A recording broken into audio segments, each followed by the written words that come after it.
Hey everyone, welcome, welcome, welcome. So glad to be here with all of you. Awesome to be here. Awesome times. It's really, really great. I hate being late. I really hate being late. I was a couple minutes late there and it's annoying me, but it happens. These things happen. It's just part of life. So welcome everybody. Welcome, welcome, welcome. Should be a great conversation here tonight. So click the like button. Click the like button. Click the notifications bell. And let's have ourselves a live stream. What do you say about that? Let's have ourselves a nice little live stream here tonight. Let's do it. Let's do it. Let's have ourselves a live stream. I think we ought to do that thing. I think we ought to sure do that thing. Have a live stream. So let's do it. Of the American century. I say that the century on which we are entering can be and must be the century of the common man. A radical redistribution of economic power. I mean, we know that racism is just a byproduct of capitalism. Everything would be all right if everything was put back in the hands of the people. We need a government that will make sure Americans are taken care of and organize the economy to serve the people, not the profits of a wealthy few. We now have the techniques and the resources to get rid of poverty. We got to start getting out there with the people. Get out of the movement and get to the masses. We need a government of action.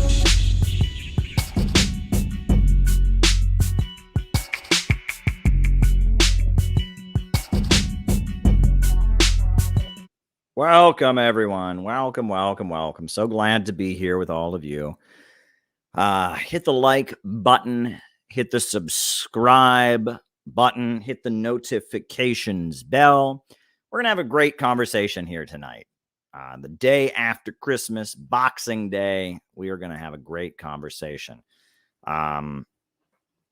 Okay. Who are the Harvard boy economists who were active in Russia in the 90s and what are they up to now?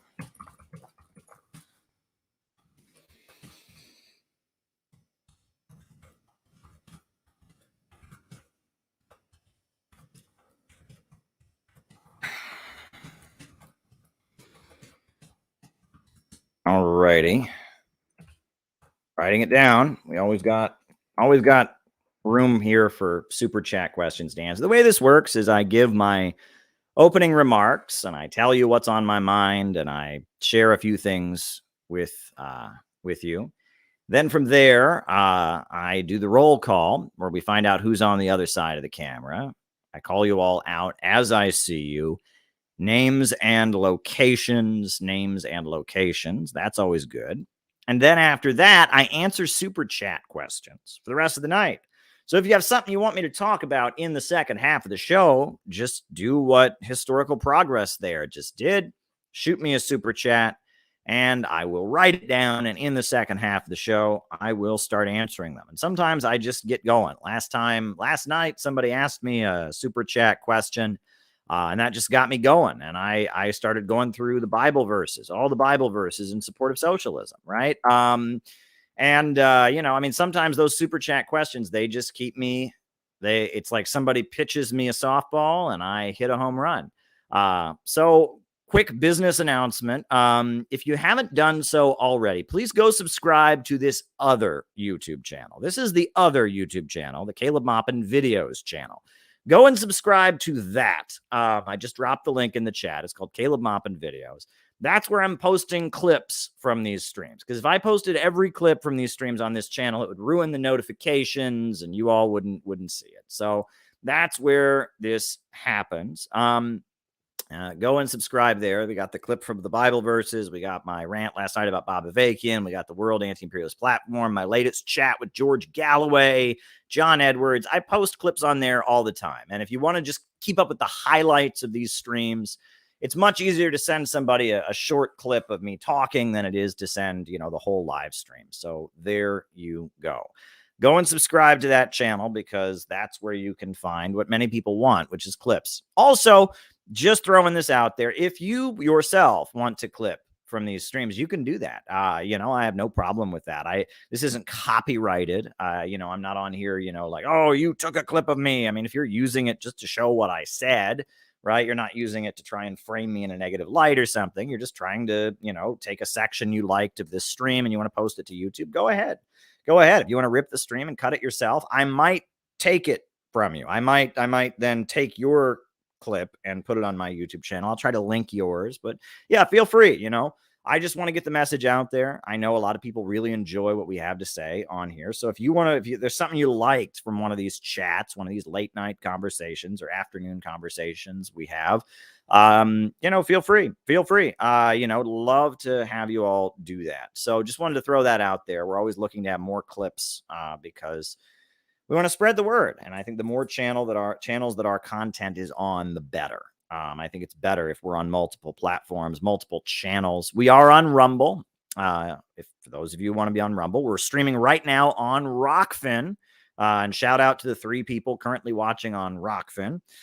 We are on Facebook. If you're watching on Facebook, we are on Facebook. That's where we're simultaneously streaming. Afterwards, this will then upload to Rumble. This will then upload to Odyssey as well. So we're everywhere. I'm trying to figure out TikTok. My wife loves TikTok. She is really into her TikTok. She's got 1,000 followers on TikTok. She's pumped. I'm not sure what I do that would be good for TikTok, but I will figure it out. And if you want to TikTok some of this, go ahead, please, by all means. There's already plenty of videos about me on TikTok. So, by all means, if you want to TikTok some of this, right? We're getting out there. We're getting on the social media, right? The fact that the U.S. imperialists seem to hate TikTok makes me think there might be something good going on there. So there you go. There you go. Another quick announcement. We're going to have another patrons only stream either January 1st or 2nd. We're going to start out the new year with a patrons only stream. We just had one a few nights ago, and we're going to have another one. So if you want to be part of the patrons only stream that happens on January 1st or 2nd, sign up.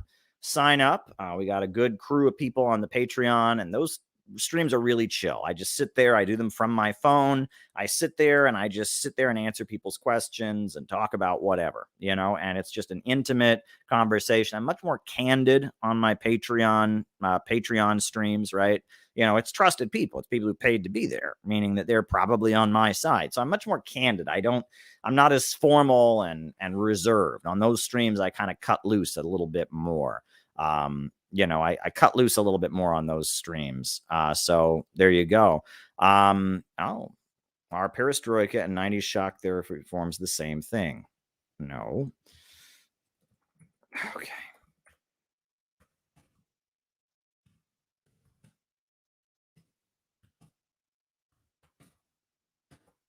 Good question. It's a good question. So I wrote it down, and thank you for that question. It is appreciated. And any other questions, you can write it down. So we got that. And then the last thing is the Center for Political Innovation. We had a great meeting this Saturday. A good 16 people were there. 16 of our dues-paying members joined us, and we talked about what we're planning for March 25th. Mark your calendars. Location to be announced. We are having another in-person live event March 25th. Details are forthcoming. But if you want to, if you're interested in that, by all means, please, become a member of the Center for Political Innovation so you can help us stage our event, right? We would like to do that. So the CPI, the Center for Political Innovation, an anti-imperialist revolutionary activist organization. I shouldn't have put it that way because it's not that. It's a socialist education project. I think that's the best way of putting it. An anti-imperialist and socialist education project trying to lay the foundations of something better to come.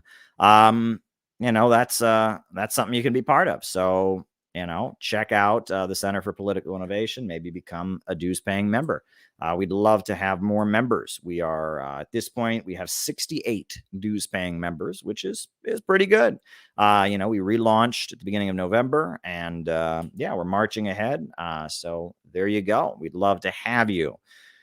So those are, I guess, the business announcements I could do. I guess that's how I'll start with those business announcements. So hit the like button, hit the subscribe button. Be sure to crush that subscribe button because the people are getting unsubscribed against their wishes. We know the algorithms are rigged against us. The Twitter revelations that we've just gotten from Elon Musk point to how shady and manipulated the world of social media is. So, if they're doing that on Twitter, imagine what they're doing on YouTube, right? YouTube has been attacked in the mainstream press for not censoring enough and getting people in a conspiracy pipeline. So you can be sure that there is a massive amount of censorship going on YouTube. They took down the channel of RT, so keep that in mind. But that said, we are marching ahead.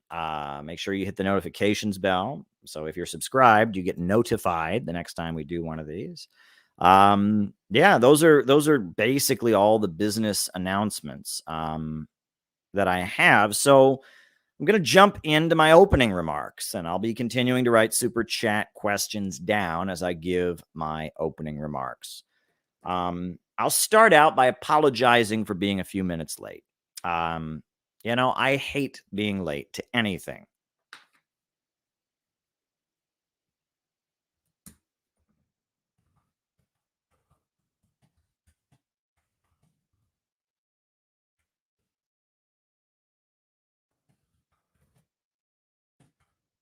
I hate being late to anything, and I wrote it down. I really do. I'm one of those people that likes to be on time to things, I understand Leon Trotsky was the same way. Leon Trotsky apparently had a big fixation about being on time to things. So that makes me feel like maybe I should try to be late to things as part of our anti-Trotsky, line. I'm just joking, of course. As part of our anti-Trotsky position, I should try to be more often tardy. I'm joking, of course. But in all honesty, I do like to be on time because when I'm late, I'm sitting there thinking about the other people who are waiting for me, right?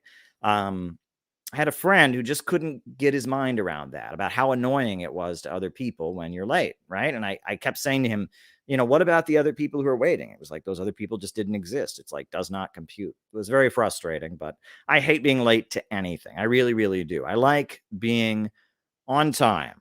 Today was a day that it was hard to get moving. I'll be honest with you. It's cold out there today. It is cold out there, and I understand it's much colder in different parts of the country. Here in New York City, it's about 20 degrees. I heard that it's lower than that in different parts of the country. And, we haven't had that much snow here or by the ocean, but I've heard that it's quite cold out there. And when it gets cold, my body just wants to shut down. My body just wants to not do anything. And so it's been one of those days where, after the sun went down, I thought I need to get back to the gym. Christmas Eve, Saturday, I didn't go to the gym. Sunday, Christmas, the gym was closed. So today, as it was getting dark, I was just feeling not so good. So I thought, I really need to go to the gym. So I made myself go to the gym, and I did a cardio exercise today. I got on the elliptical machine, and I just kept going, and I just kept going, and I just kept going, and I just kept going. And I was covered in sweat. My face was red, and I was covered in sweat. I felt so much better. It boosted my mood like you wouldn't believe. It was tremendous. It was really what I needed to do. And my body was just waiting to sweat and get active again. I needed to jumpstart my body, because when you get into that place where you don't want to do anything, right? When you get into that place where your body doesn't want to move, that is a recipe for disaster. And I think a lot of people get into that state of mind. And I didn't want to get there. I just didn't want to get there today. I just wanted to go boom. I just wanted to go boom and jump right into it, jump start it. And pretty soon I was covered in sweat, and it was great. It was great. And tomorrow I'll go back. Tomorrow I'll do weights. I do cardio one day. Next day I do weights. So tomorrow will be a weights day. I do a little cardio on the weights day. I get my heart rate going, but I don't do a whole exercise. Okay. That's a good one.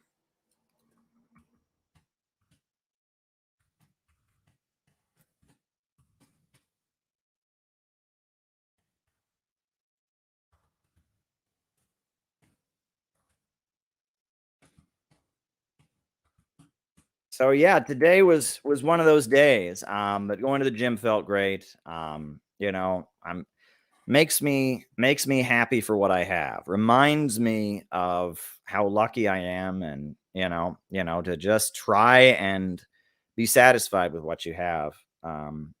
And think about those who don't maybe have what you have, right? Think about those people that are struggling.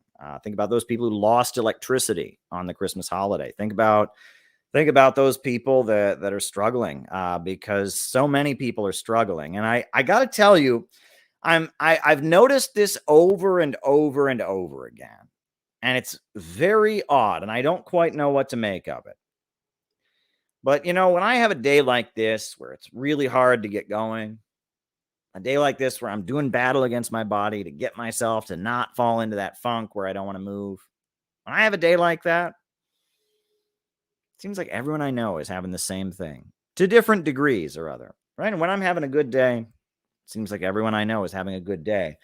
It's eerie. It makes you wonder if there's something in the atmosphere, something in the universe, because, today I was not the only person that was struggling today.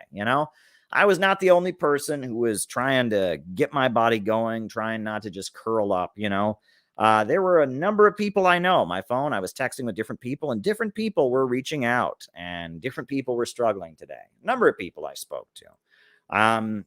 And that brings me to something I've said many times on these streams. I've said it many, many, many, many, many times, and I want to say it again, that the most evil lie that this system is putting out there at this point is that you're the only one. That you're the only one.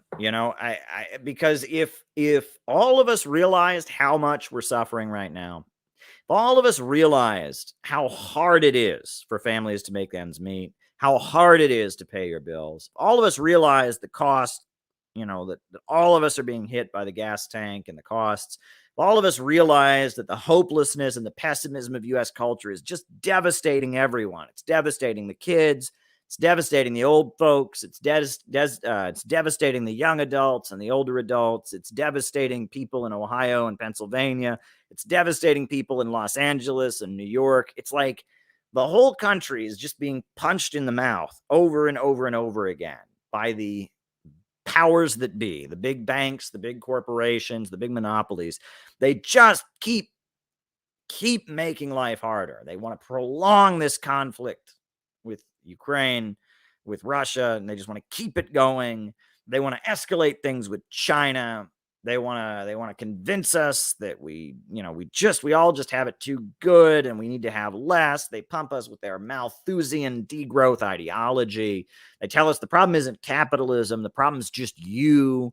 They want us to be hopeless. They pump us full of pessimistic, Netflix social media that makes you feel like there is no truth, makes you feel like there is no hope.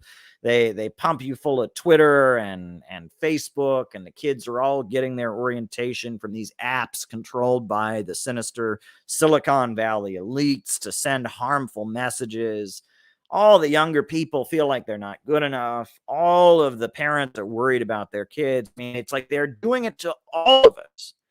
All of us. They are doing it to all of us. I mean, what's happening to our country right now is happening to all of us. It's not just happening to you. It's not just happening to the people you know. It is happening to all of us. And the way that they get away with it is by trying to convince you that it's only happening to you. It's only happening to you and the people you know. It's only happening to the people in your community. It's only happening to the people that you're familiar with. That's how they're getting away with it. That's the con. And part of that was the pandemic, keeping us all separated from each other, keeping us all, all sitting by ourselves, and not being in touch with each other. That was a great way of keeping people from realizing how bad it's been for everybody. How bad it has been for everybody. This has been a bad time for all of us. We're all suffering together. And they do not want us to realize that. They don't want us to become aware of it. So if you had a shitty day today, if the stresses of the world got under your skin today, if if you're worried about your kids' future, if you're worried about your parents, if you're worried about the people in your neighborhood, if the pessimism oozing from the social media and oozing from Netflix got into you, if that's affecting you, you should realize you aren't the only one. And that all of us, this situation that we're facing is intolerable.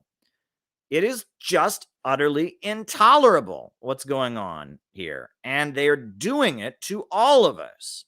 And eventually we're going to get together and say we've had enough of it. We are going to get together and say that we've had enough of it. And we're going to put a stop to it. Only a matter of time. Only a matter of time. Only a matter of time. And I just want to get that out there. I can't say it enough. I may sound repetitive with what I'm saying, but it needs to be said because so many people get caught up in this funk where they think everyone else is doing well. They think everyone else is fine. And I'm the only one. There must be something wrong with me. And that's the mantra of this system, right? Well, there must be something wrong with you. Well, there must be something wrong with you. Oh, there must be something wrong with you. Oh, there must be something wrong with you.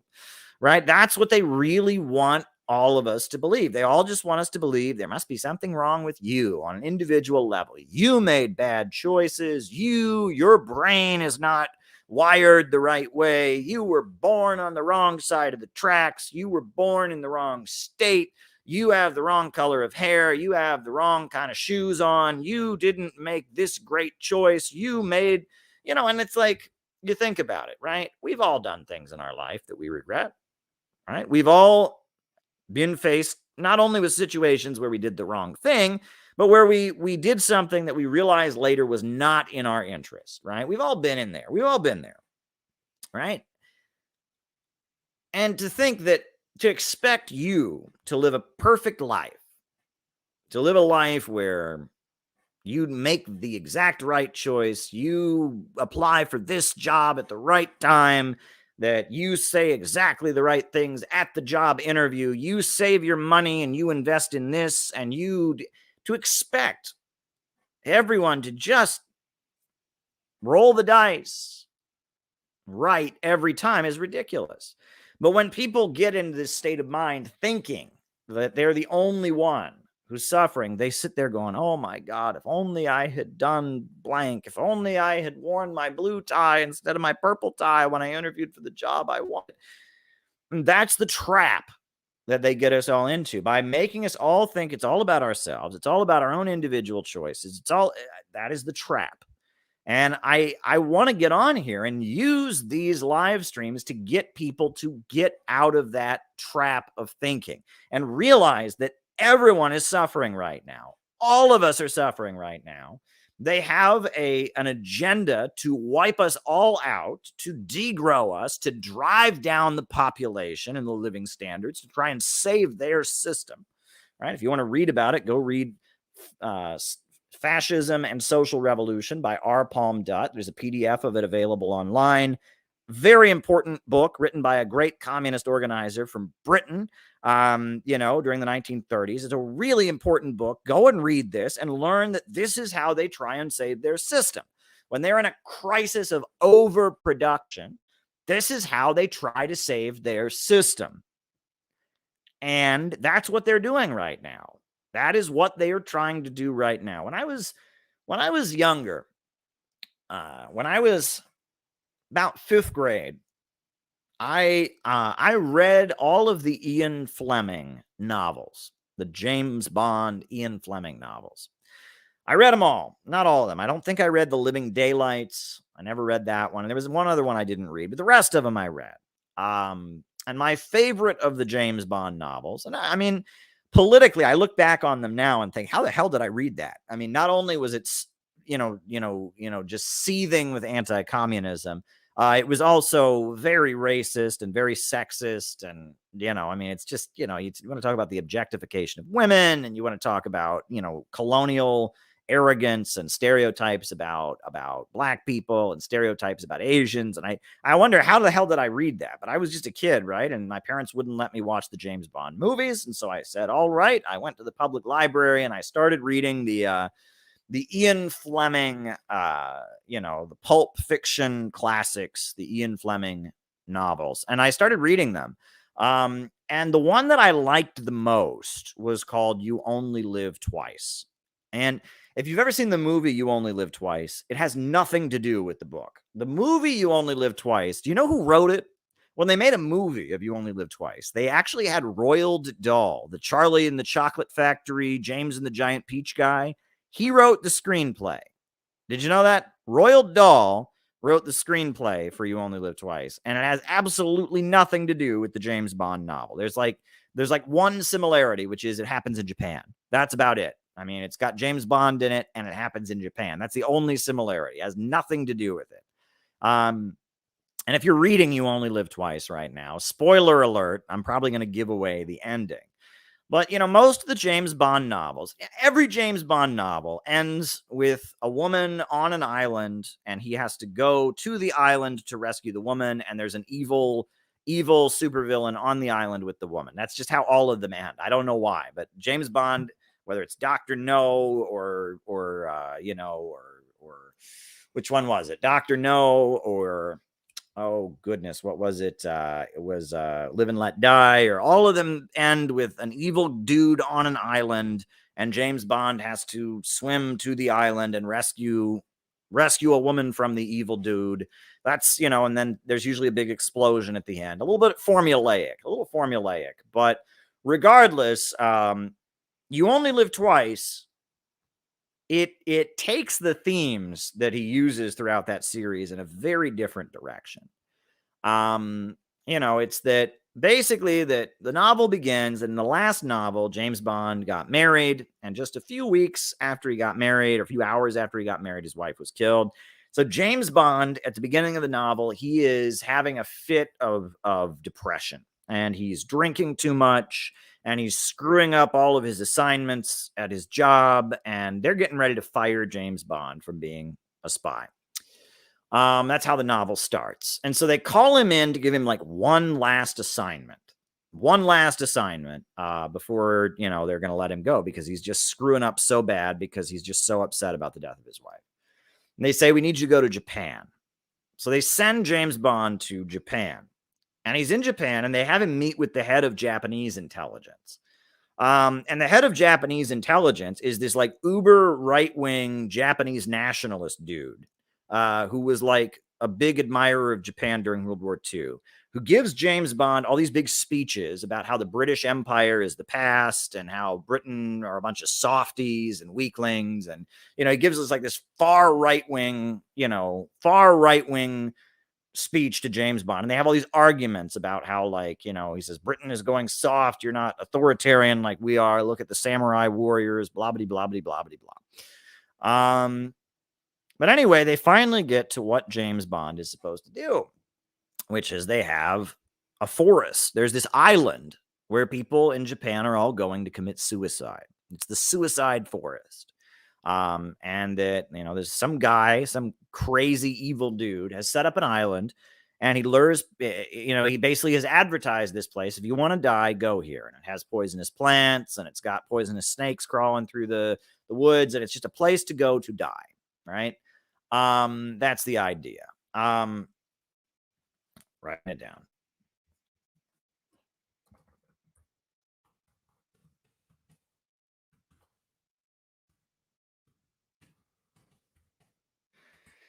And that's the place. It's a place to go to die. And so, spoiler alert. So James Bond, he's, saying, okay, well, basically he's told his job is to go assassinate the guy who owns this place, because it's a threat to public health that people are going to this island to commit suicide. And so, James Bond gets all his shit together, and he's going to go kill the guy who owns the island, because the guy's running an island that's like a suicide mecca. It's a threat to public health. Well, he discovers that the guy who owns the island is actually the guy who killed his wife. And so he's suddenly very excited to kill the guy. So he goes all in, and, he rescues the girl. There's somehow a girl who's on the island, and he rescues her and whatever. And there's a big explosion. But anyway, instead of getting back to safety and being a regular happy ending. And this is, I think, why I like the book.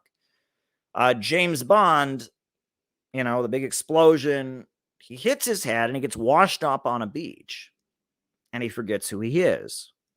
He's got amnesia. He doesn't know who he is. And so he lives on this island, and there's this island of like local indigenous, islanders in Asia, and they don't know who he is. There's just some white guy who's, washed up on the beach, and James Bond starts a whole new life as just this white dude who lives on the island. And that's how the novel ends. And it's very eerie. And it's much deeper. I found it at the time that I read it. I was a 5th grade boy. I found it to be much deeper than just your typical Ian Fleming rant, right? Your typical Ian Fleming novel, it's beautiful women and anti-communism and nasty, evil supervillain and big explosions and happy ending. This one, the way it ends, where James Bond doesn't know who he is, right? He doesn't know who he is how it starts out that he's like having a mental health episode. And then he goes to Japan and gets a lecture from this Japanese fascist about how Britain is moving away from its authoritarian ways and how it's becoming a soft society and they need to be like the samurai. And then he goes to kill the guy who's got the suicide force. He goes like into hell, into this like this dark hell. It's much scarier than any of the bad guy hideouts in the other James Bond novels. And then at the end, he doesn't know who he is. And that's why it's called You Only Live Twice. The funny thing is, right, at the time that Ian Fleming wrote those novels, You Only Live Twice, Live and Let Die, everyone knew those were references to like popular sayings, right? Live and Let Die was a play on Live and Let Live. You Only Live Twice was a play on You Only Live Once, right? And he was taking like little cliches people said, and he was twisting them, and it was clever.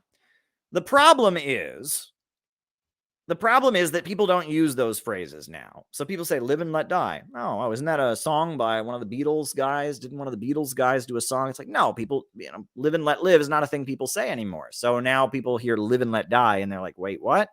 And you only live twice. They're like, yeah, you only live twice. Wasn't that a movie or something? And they're like, yeah, but it's a play on you only live once, right? That's a thing people used to do. And they would like spend a lot of money on something. They'd say, well, you only live once, right? And they would spend a lot of money. And we don't know that, right? We don't know that. Diamonds are forever, right? That was an advertising campaign.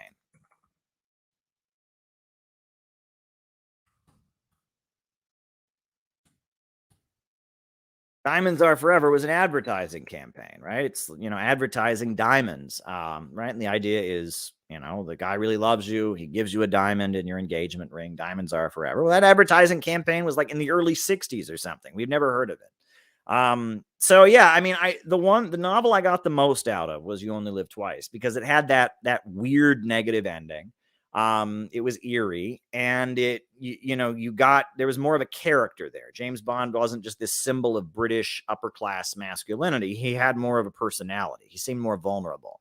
And I liked that. I liked that novel. I liked that more than the other James Bond novels that I read when I was younger. Little known fact, and I did not realize this. Apparently, Ian Fleming, when he was writing those James Bond novels, he was in touch with Dulles, the head of the CIA. And like the head of the CIA actually was consulted in writing it. And the thing is, like, I remember I talked to somebody who had written So I talked to somebody who was older. I think it was one of my uncles I was talking to. And he saw me when I was a 5th grade kid reading, You Only Live Twice or Goldfinger or one of those. And he had read it. And I said, oh, you read it too?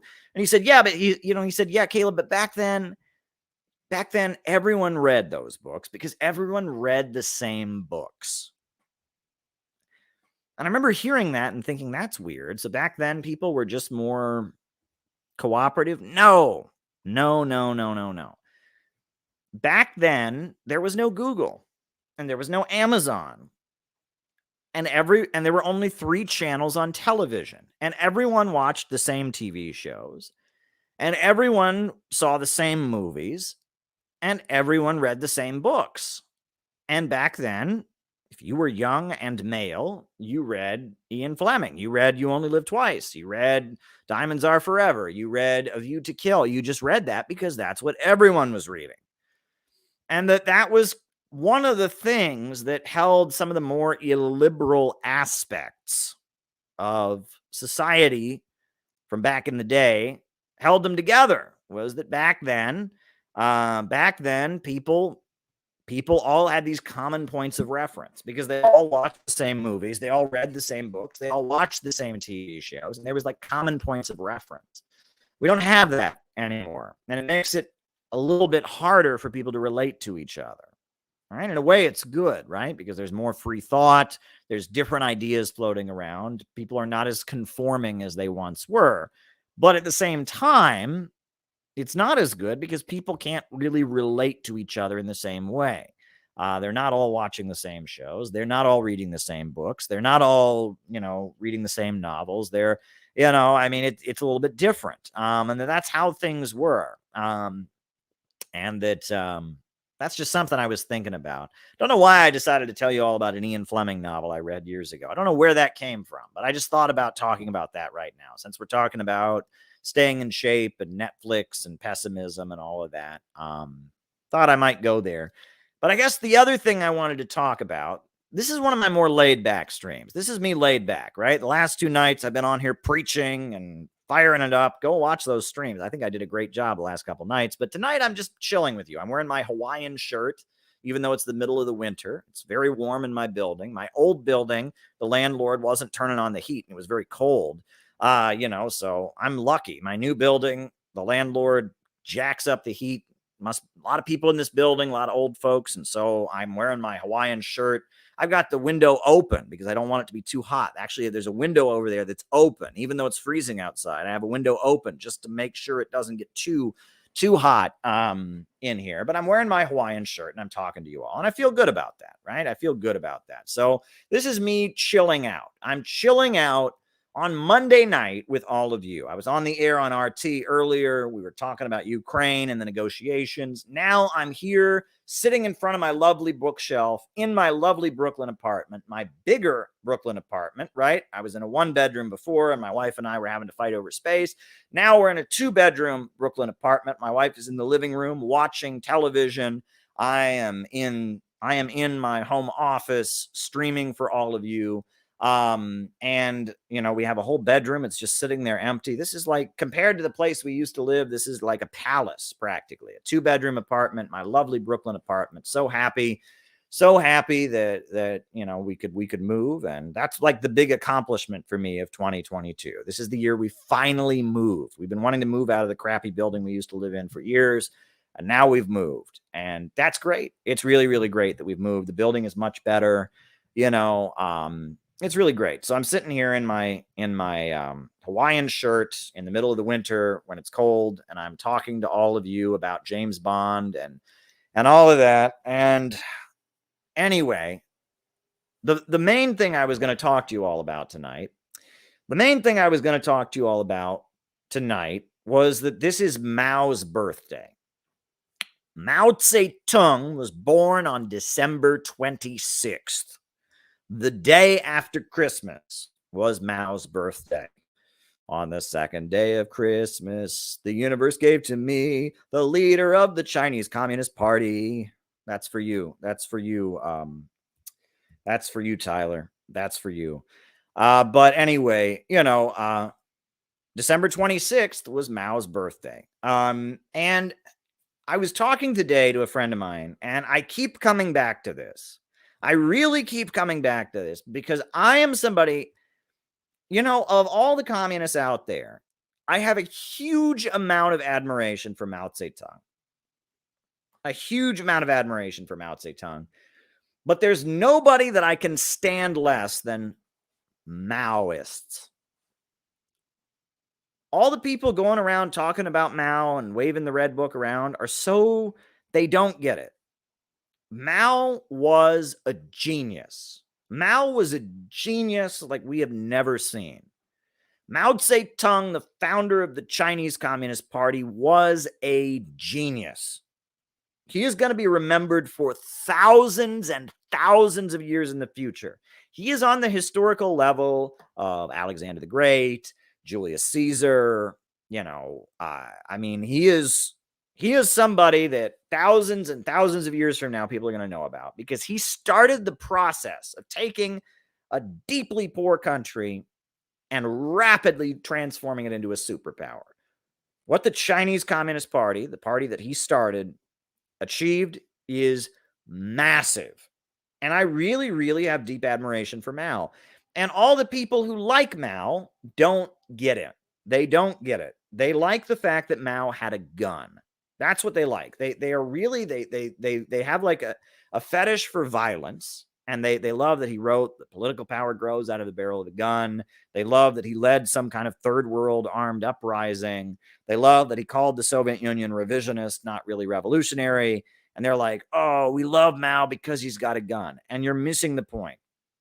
If all Mao had ever done is have a gun, that would have not been much of a life, now would it? Mao's brilliance and genius as a political organizer, as a psychologist. I mean, this guy understood group psychology and teen psychology. I mean, he knew how to organize. This guy's organizational abilities, this guy's persuasive abilities. I mean, Mao was a level 10, level 20 genius on many, many, many, many, many levels. I mean, to look at what Mao was able to do, what does the Bible say? You shall know them by their fruits. There's some very big fruits there. If you look at what China is now, what it used to be, the largest country in the world in terms of population, he completely turns it around. That is massive. That is massive. And it infuriates me that there's all these teenagers on the internet who think they're Maoists. And they don't acknowledge any of this. They don't understand the genius. They have not studied his career. There's a list of quotations they all like to use, but that's not it. That's not it. Like, you're missing it. One of the great things we did at the Center for Political Innovation is we published this, which is the Center for Political Innovation Educational Manual. We are city builders. We are city builders. This is a textbook. It's designed, once you read through everything in here, you have an understanding of city building tendency, of our understanding of global Marxism, right? Which is in line. The Chinese Communist Party sounds a lot like us. The Russian Communist Party sounds a lot like us. Communists in India sound like us. Communists in Africa sound like us. Communists in South America sound like us. But it's pretty different than what your standard Western American Marxist sounds like, right? Your typical American, American bread tube fan sounds nothing like this. But this is our manual, our textbook. And in this book, we included 2 pieces of writing by Mao Zedong.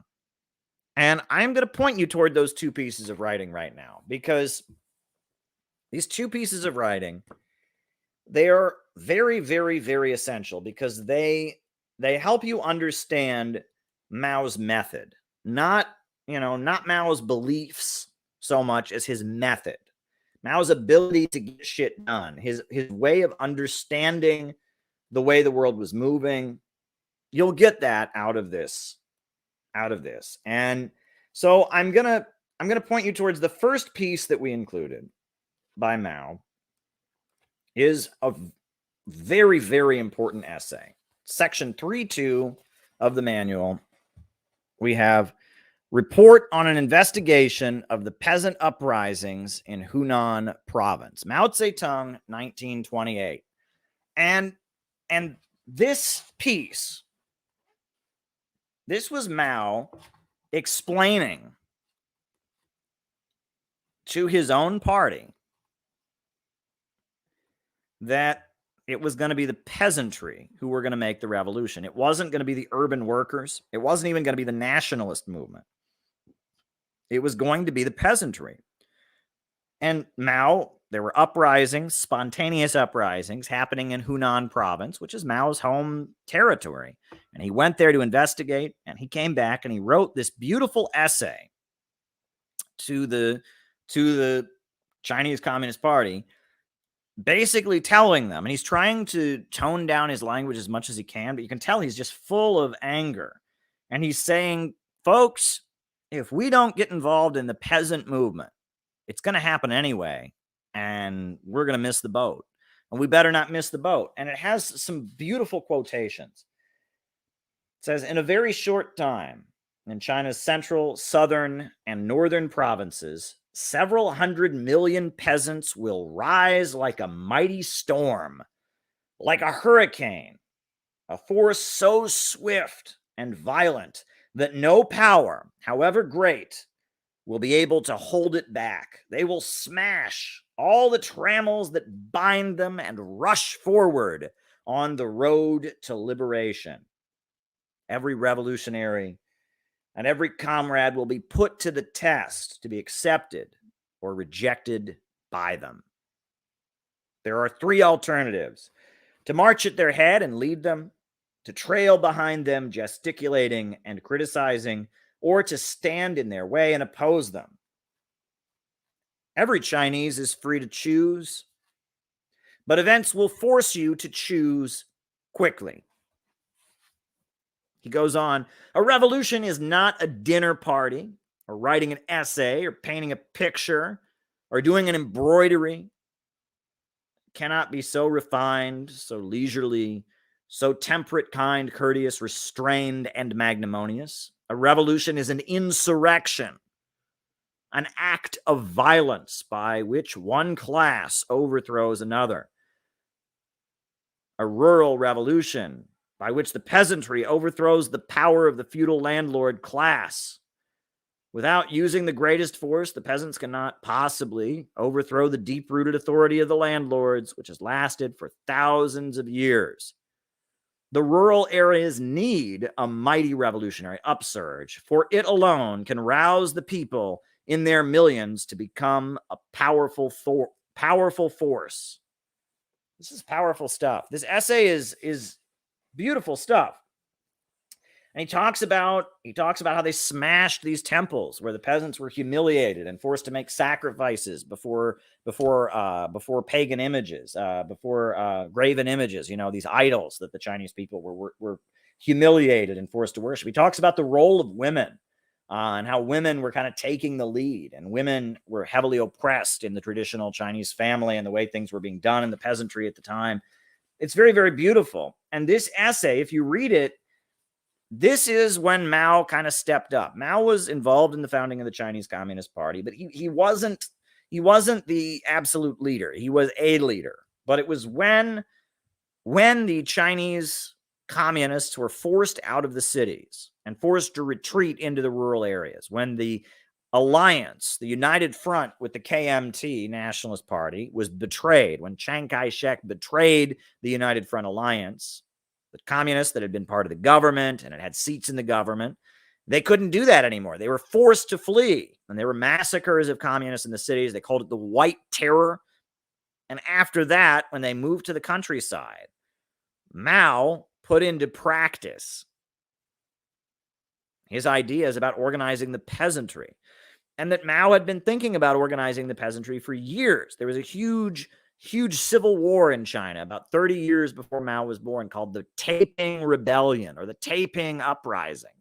And this was a huge rebellion of Christian peasants. That there was a Chinese guy who had decided he was Jesus's younger brother, and he had organized peasants to go and fight to build God's kingdom on earth.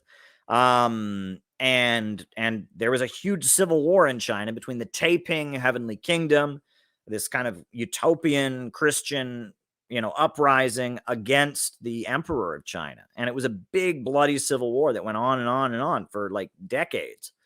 And at the time that Mao was born, China was still, it was like 30 years later, China was still kind of picking up the pieces. And he knew about the Taiping uprising, and it was a peasant rebellion.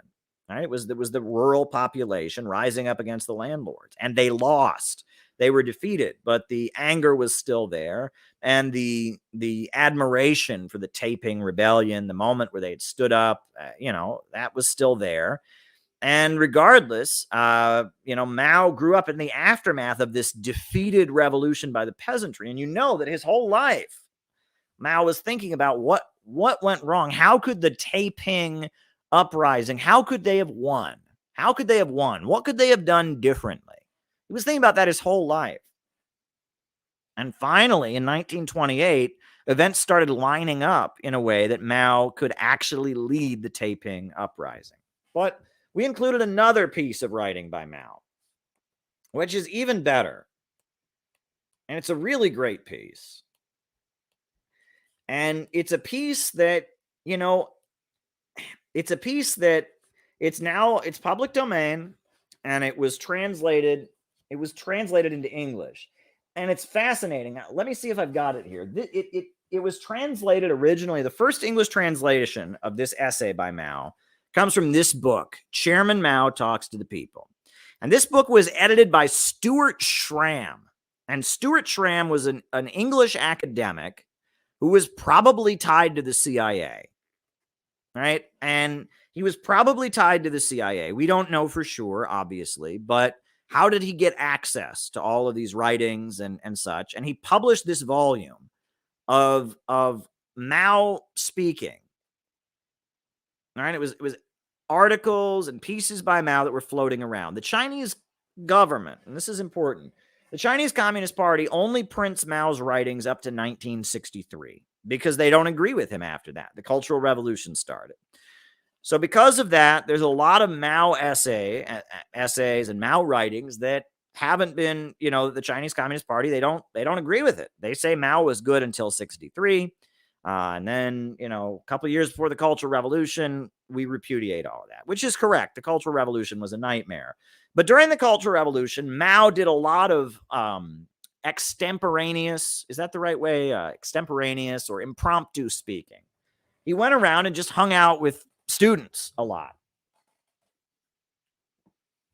And I guess this was before the Cultural Revolution started, but in 1964, Mao went to go talk to a group of college kids who were studying philosophy. And, some college students were studying philosophy. And the president of China, the founder of the Chinese Communist Party, showed up at their class one day. And he showed up and he just started talking off the cuff to these kids. And it's what's good about this piece. This is called Talk on the Question of Philosophy. That's Mao Zedong in 1964. This is Mao with no script. This is not a formal presentation. This is Mao off script. This is Mao freestyling. He's just getting, just like I'm doing now, right? I'm sitting here just telling you guys how I feel.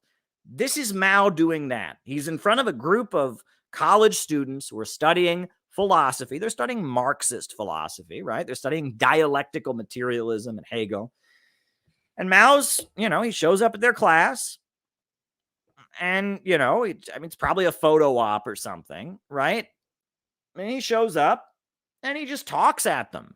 And he just tells them what's on his mind. And the name Talk on the Question of Philosophy, people get bored and they think it's going to be some long philosophical wank. The man comes across. That's his personality comes across in this essay. You're not reading a formal speech by a formal politician. That's not what you're reading. You're reading the man. You're reading Mao Zedong up close and personal. And he's talking to these college kids, and he's trying to relate to them. He's trying to get them to understand the way he sees the world and the methods of thought that he has used to build the Chinese Communist Party. He's telling jokes and stories. He breaks into song at one point. He starts singing them songs. And he's just telling people how he sees the world. And he drops some pretty big bombshells. It's really like, you read this and it's like, and some of the stuff, I did edit out some of the stuff. Mao was not a biologist, and some of the stuff he says about Charles Darwin's theory of evolution is not accurate, right? He wasn't a biologist. Well, no one wanted Mao to be a biologist, right? Mao wasn't a biologist. He was a politician. He was a communist leader. But he, he just talks to this group of people, and he's telling them stories. He's telling them about books he read that influenced him. And there's so many good anecdotes in here, right? I mean, he talks about Confucius. Yeah.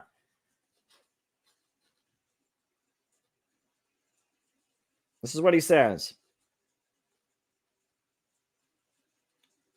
He says, people should begin going down this winter and spring in groups in rotation to participate in the class struggle. Only in this way can you learn something, learn about the revolution. You intellectuals sit every day in your government offices, eating well, dressing well, and not even doing any walking. And that is why you fall ill. Clothing, food, housing, and exercise are the 4 great factors causing disease. If from enjoying good living conditions, you change to somewhat worse conditions, if you go down to participate in class struggle, if you go into the midst of the 4 cleanups and the 5 antis and undergo a spell of toughening, then you intellectuals will have a new look about you. If you don't engage in class struggle, then what is this philosophy you're engaged in? Why not go down and try it? If your illness gets too severe, you should come back. You have to draw the line at dying. But when you are so ill that you are on the verge of dying, then you should come back. As soon as you go down, you will have some spirit. To consolidate new democracy and to go on consolidating it forever is to engage in capitalism. New democracy is a bourgeois democratic revolution under the leadership of the proletariat. It only touches the landlords and the comprador bourgeoisie, but it doesn't touch the national bourgeoisie. He's basically telling them, if you want to learn what it's all about, go in the countryside. Go in the countryside. I mean, it's fascinating. I'm trying to read you if there's any other good stuff. Right?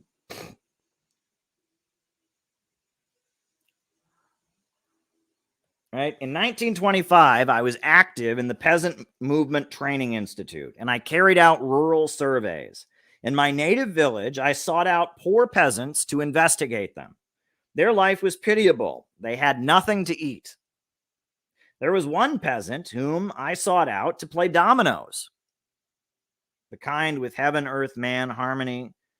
After inviting him to have a meal, before and after and during the meal, I talked to him and came to understand why the class struggle in the countryside was so acute.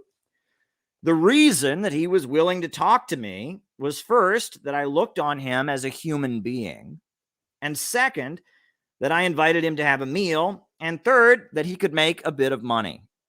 I kept losing. I lost 1 or 2 silver dollars, and as a result, he was very satisfied. There is a friend who still came to see me twice after liberation. Once in those days, he was really in a bad way, and he came looking for me to borrow $1. I gave him 3 as a non-refundable assistance. In those days, such non-refundable assistance was very hard to come by. He's talking about how, in order to understand the peasantry, he bought this guy a meal, he talked to him like a human, and then he gambled with him, and the guy could win some money, and that incentivized the guy to like him. Right? He said, my father took the view that if a man did not look after himself, heaven and earth would punish him. My mother opposed him. When my father died, very few people followed the funeral procession. When my mother died, a great many people followed the funeral procession. This is heavy. He's talking about his parents there. He's basically saying, my mom was great and everyone loved my mom. My dad was an asshole and no one cared when he died. That's heavy. Right? He says, one time when this group of robbers robbed our family, I said that they were right to do so because the people had nothing. Even my mother could not accept this. Yeah, this is heavy stuff. Right? Once there broke out in Changsha rice riots in which the provincial governor was beaten up. There were some hawkers who sold their broad beans and were straggling back home. I stopped them and asked them about the situation. The red and green gangs in the countryside also held meetings and ate up big families. There was reported in the Shanghai newspapers the troubles had stamped out when troops were sent to Changsha. They did not maintain good discipline. They took their rice from the middle peasants and they isolated themselves. One of the leaders fled hither and thither and finally, taking refuge in the mountains, was caught and executed.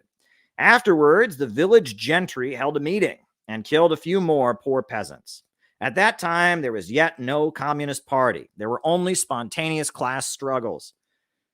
But society pushed us on to the political stage. Who would have ever thought of indulging in Marxism previously? I hadn't even heard of it. This is what he's saying. I hadn't even heard of it. What I had heard of was Confucius, Napoleon, Washington, Peter the Great, the Meiji Restoration, the three distinguished Italian patriots. In other words, all of these heroes of capitalism. I had also read a biography of Benjamin Franklin. He came from a poor family, but afterwards he became a writer and he conducted experiments in electricity. He talked about man being a tool-making animal. Formerly, they used to talk about man as a thinking animal. The organ of the heart can think. They said that a man was the soul of creation. Afterwards, Marx put forward the view that man is a tool maker and that man is a social animal. In reality, it is only after undergoing 1 million years of evolution that man developed a large brain and a pair of hands. In the future, animals will continue to develop. This is fascinating, right?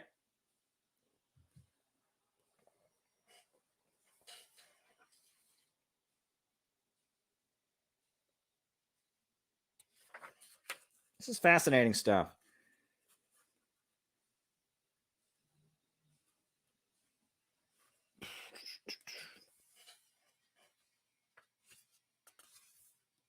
This is really good stuff. Go read the talk on the question of philosophy.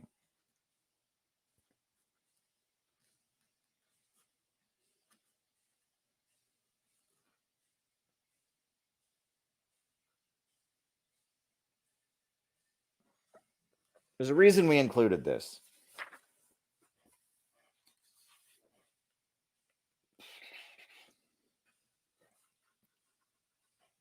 This is, you get a sense of a person. You get a sense of a person who's explaining ideas to a group of university students in a way that they can really understand them. He says, socialism too will be eliminated. And it wouldn't do if it were not eliminated, for then there would be no communism. Communism will last for thousands and thousands of years. I don't believe that there will be no qualitative changes under communism. That it will not be divided into stages by qualitative changes. I don't believe it. Quantity changes into quality, and quality changes into quantity. I don't believe it can remain qualitatively exactly the same, unchanging for millions of years. That is unthinkable in the light of dialectics. Then there is this principle, from each according to his ability to each according to his needs. Do you believe they can carry on for 1 million years with the same economics? Have you thought about that? If that were so, we wouldn't need economists. Or in any case, we could get along with just one textbook, and dialectics would be dead. The life of dialectics is a continuous movement toward opposites. Mankind will also finally meet its doom. This is eerie. When theologians talk about the doomsday, they are pessimistic and they terrify people. But we say the end of mankind will produce something more advanced than mankind. Mankind is still in its infancy. Engels spoke of moving from the realm of necessity to the realm of freedom and said that freedom is the understanding of necessity. This sentence does not complete. It says only one half and leaves the rest unsaid. Does merely understanding it make you free? Freedom is the understanding of necessity and the transformation of necessity. One has some work to do. If you merely eat without having any work to do, if you merely understand, is that sufficient? When you discover a law, you must be able to apply it. You must create the world anew. You must break the ground and edify buildings. You must dig mines and industrialize. In the future, there will be more people, and there won't be enough grain, so men will have to get food from minerals. Thus, it is that only by transformation can freedom be obtained. Will it be possible in the future to be all that free? Lenin said that in the future, airplanes would be as numerous in the sky as flies, rushing hither and thither. Everywhere they'll collide. And what will we do about it? How will we maneuver them? And if we do, will things be all that free? In Beijing, at present, there are 10,000 buses. In Tokyo, there are 100,000 vehicles. So there are more automobile accidents, and we have fewer cars. And we also educate the drivers and the people, so there are fewer accidents. Well, what will they do in Beijing 10,000 years from now? Will there still be only 10,000 buses? They may invent something new so that they can dispense with the means of transport, so that men can fly or use some simple mechanical device and fly right to any place and land wherever they think. It won't just do to understand necessity. We must transform things. I don't believe that communism will not be divided into stages and there will be no qualitative changes. Lenin said that all things can be divided. He gave the atom as an example. He said not only can the atom be divided, but the electron too can be divided. Formerly, however, it was held that it could not be divided. The branch of science devoted to splitting the atomic nucleus is still very young. He's talking about nuclear power. Only 20 or 30 years old. In recent decades, the scientists have resolved the atomic nucleus into its constituents, such as protons, antiprotons, neutrons, antineutrons, mesons, and antimesons. These are the heavy ones, and there are the light ones. For the most part, these discoveries only got going during the Second World War. As for the fact that one could separate the electrons from the atomic nucleus, that was discovered some time ago. An electric wire makes use of dissociated electrons from outside of copper and aluminum. In the 300 Li of the Earth's atmosphere, it has been discovered there are layers of dissociated electrons. There, too, the electrons and the atomic nucleus are separated. As yet, the electron has not been split, but someday they will certainly be able to split it. As Chun Tzu said, at the length of 1 foot, which is divided in half each day, will never be reduced to zero. This is the truth. If you don't believe it, just consider.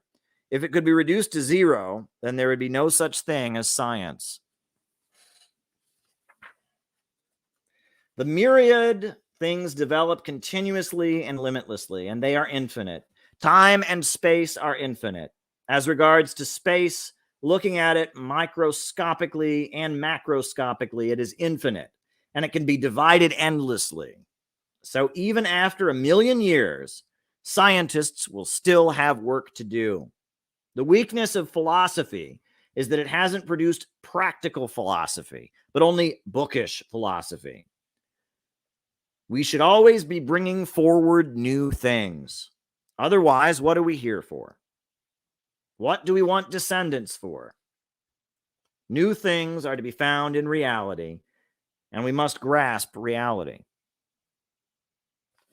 That's Mao's talk on the question of philosophy. Read that essay. Read the anecdotes he tells, the stories he tells in there. You're hearing a person, and you're hearing a person who knew how to talk to people, a person who had life experiences. He talks about his family. He talks about how much he loves science. He talks about the future and his optimistic vision of the future. He's talking about flying airplanes, and yeah, it's something else. It's really something else. And if you read talk on the question of philosophy, you'll understand how Mao's brain worked. All right, that in order to do what Mao did and raise a country up, he had to have an ability to process information, an ability to communicate with people, an ability to explain concepts that was superb. It was superb. And Mao, he may have been born in a rural village to a kind of wealthy family, but Mao was a genius. He was a high-level genius, and he was a tough cookie. right? You heard him telling the students there, go to the countryside, and if you get sick, that's fine. Just stay there and get sick. If it gets to the point you're going to die, then you can come back. But go to the countryside and stay in the countryside and toughen yourself up. He's telling them all the reason that you all are getting sick is because you have a too comfortable life. Go and live in the countryside.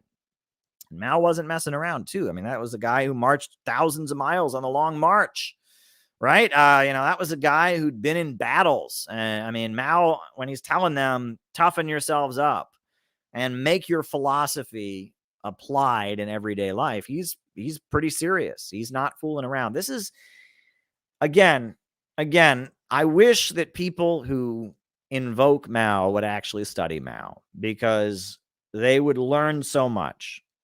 Mao originally was in a coalition government with Chiang Kai-shek, and then they were forced out of the coalition governments. They launched an armed insurrection among the peasants, and then Japan invaded. So they entered an alliance with Chiang Kai-shek. And then after after Japan was defeated, they tried to have a coalition government, and Chiang Kai-shek wouldn't have it. And so they ultimately had a revolution. They had a civil war, and they had a revolution. There's a level of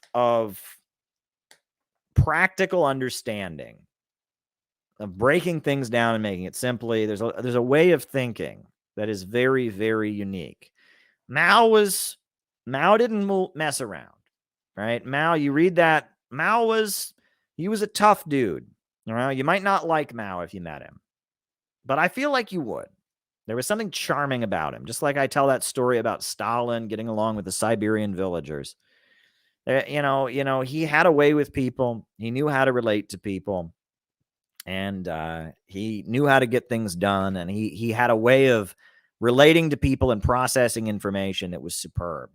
And we should all, on some level, strive to have that kind of ability. The way Mao was in touch with the Chinese people, and not just the wealthy Chinese people, not just the college students, the way he was in touch with the peasants, and he knew how the poor peasants thought. And he went out of his way to go play dominoes with that poor peasant just so he could chat him up and understand how he saw the world. And Mao was interested in people. And he met somebody and he wanted to know them.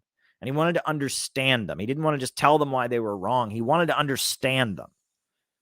That he had this ability to understand where people were coming from. This is, when I talk about The Secret and how you have to love people, and again, if you want to talk about what a real revolutionary is like, go read the 2 essays from Mao that we included, or go read other works by Mao.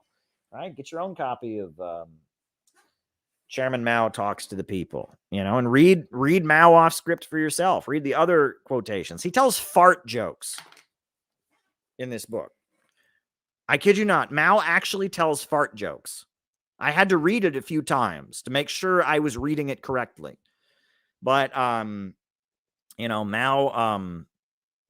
is talking to a group of communists, and he's saying that he just went to a village, and the Communist Party leaders are bragging about how they give everyone free soup. And so he went and he talked to the peasants, and the soup is awful, and it makes everyone fart. And when people fart, they say, oh, wow, that was the communist fart, right? They don't say fart in this book. Stuart Schramm's a British guy. He's not going to write fart, in a text. So it says, whenever there is breaking of wind, they say it is the communist breaking of wind. It's like he's telling a fart joke, right? Like, that's, again, like, read this, right? Mao was a man's man. Mao was a guy who knew how to relate to people, right? And if you want to be a real revolutionary, if you want to be a serious revolutionary, you have to know how to relate to people, and you have to toughen up. You really have to toughen up. Some people are in this. My new rule, my New Year's resolution, it's not New Year's yet, but my New Year's resolution is no more chasing after people. I'm going to find people who want to work with me and understand the importance of the project that we're working on. And that's who I want to work with.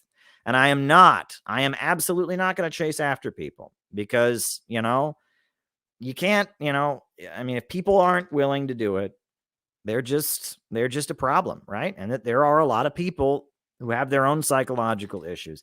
When I first came to New York City, I had just moved from Ohio. And I'll tell you, there were times where I was not very reliable. And I needed to work it out on my own.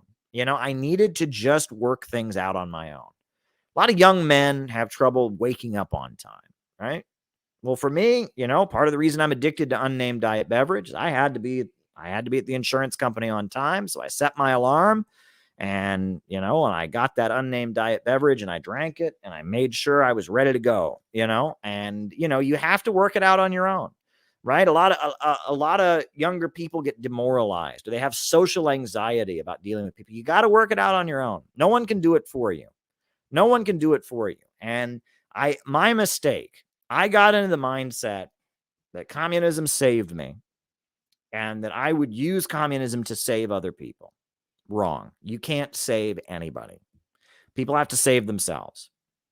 And no one saved me. I saved myself. Communism enabled me to save myself. Right? Communism definitely was key in helping me save myself, but I had to want to do it on my own. Right? It's like giving somebody a tool. You can give somebody a tool and they can use that tool to get their shit in order and live a better life, but you can't make them, you can give them a tool, right? I am giving you all a tool.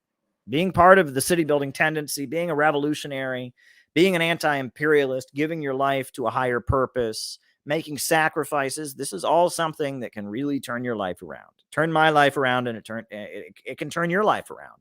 But you have to want it, right? And if you try to make people do something that they haven't figured out how to do on their own, they're only going to resent you for it because they have to do it. All right. They have to figure out the shit for themselves.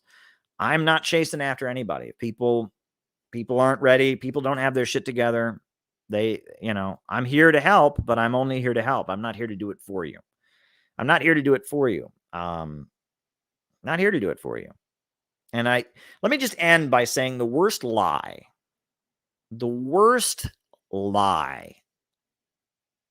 is you can't. That's the worst lie, because there is a billion-dollar industry. Billions of dollars are made every year telling Americans you can't. It's a huge industry telling people you can't.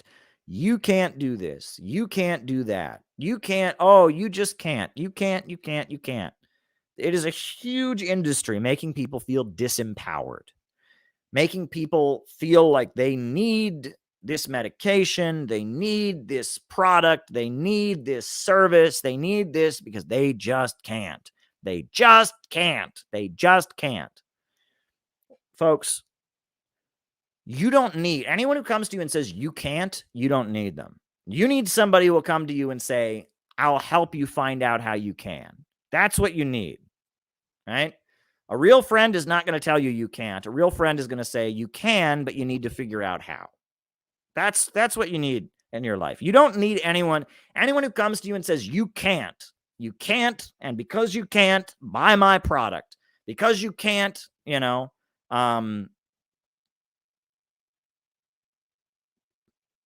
Anyone who comes to you and says you can't, you don't need them. Right? Anyone who comes to you and says you can't, you don't need them. I'm just telling you the truth. And anyone who tells you growth is bad, anyone who tells you you can't, you don't need them. Right? People should come into your life and tell you you can, and we're going to figure out how. Great story. Old friend of mine, right? If he ever watches this, I'm not revealing your identity, so don't be embarrassed. No one knows who you are except you. Great friend of mine, every semester, he would schedule an 8 a.m. class. And every semester, he would drop it because he could never get himself out of bed to go to the 8 a.m. class. And every semester, I would have the same conversation with him and say, maybe you shouldn't schedule this 8 a.m. class.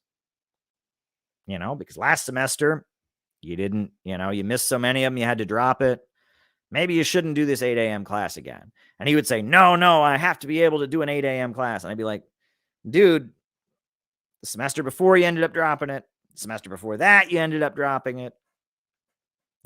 Either develop a new method of getting yourself to that 8 a.m. class or don't schedule it because you are not getting there. right? And either you come up with some exciting new method of getting to that 8 a.m. class, which is possible, or don't schedule it. But you can't just, and every semester he'd be like, no, I'm going to make myself get up for that 8 a.m. class. And he wouldn't do it. And I realized that, whatever, this guy had difficulty getting up on time, whatever. Okay, that's fine. But you have to realize, okay, I have difficulty. So I'm either going to work around my difficulty one way, or I'm going to work around it another way, or I'm going to try to not do things I'm not capable of doing. Right? If you have a fault, if there's something that you have difficulty doing, either figure out how to do it or don't try to do it. But it's like there's a lot of people I meet who just keep walking into a wall. They just keep walking into a wall. And they're like, damn it. Oh, why am I so stupid? I keep walking into a wall. And then they walk into the wall again. Oh, damn it. Why am I so stupid? And then they keep walking into the wall. It's like, and then it's like a cycle, because every time they walk into the wall and hit their head, they hate themselves a little bit more. They hate themselves a little bit more every time they walk into the wall. But then they just, all they learn from hitting the wall is, I'm stupid, I walked into a wall. Well, if that's all you learn from walking into the wall, you're going to walk into the wall again, right? And that's the problem, is that it's, again, we're back to what I started talking about. This idea that it's all you. It's all you. Something's wrong with you. If you're not making it in this low wage, short-term service sector economy, it's all just you. You're just inferior. Well, no, you're not, right? And again, if every time you hit a wall, all you learn from it is, I'm dumb, I hit a wall, you're going to walk right into that wall. You need to learn where the wall is, and you need to learn not to walk in that direction. You need to turn around and walk another way. Don't keep walking into the wall. And I meet so many people that they have this moralism in their head that they walk into the wall and they go, oh, shame on me. I'm awful. I walked into a wall. Why am I so stupid? And then they walk into the wall again. And they're missing the point. Right? Everyone walks into a wall once in a while. Everybody walks into a wall. Sometimes people walk into a really big wall. Sometimes people walk into a little wall, but everybody walks into a wall. But the point is, if you walk into the wall, you got to turn the other direction and walk another way. And maybe there are people in your life who can help you figure out why you walked into the wall, help you walk another way, and that's good. But if all you do when you walk into the wall is say, oh, I walked into the wall, I'm worthless, I'm awful, you're just going to walk into the wall again. Doesn't help.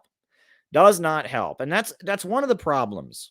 One of the problems that I think, there are people in my life that I know, this is really common. I see this a lot, that they learn in childhood that when they make a mistake, it is mandatory that they do some kind of like, I am awful, I made a mistake. And they're doing that to prevent getting punished, right? When they make a mistake, their parent gets angry with them for making the mistake.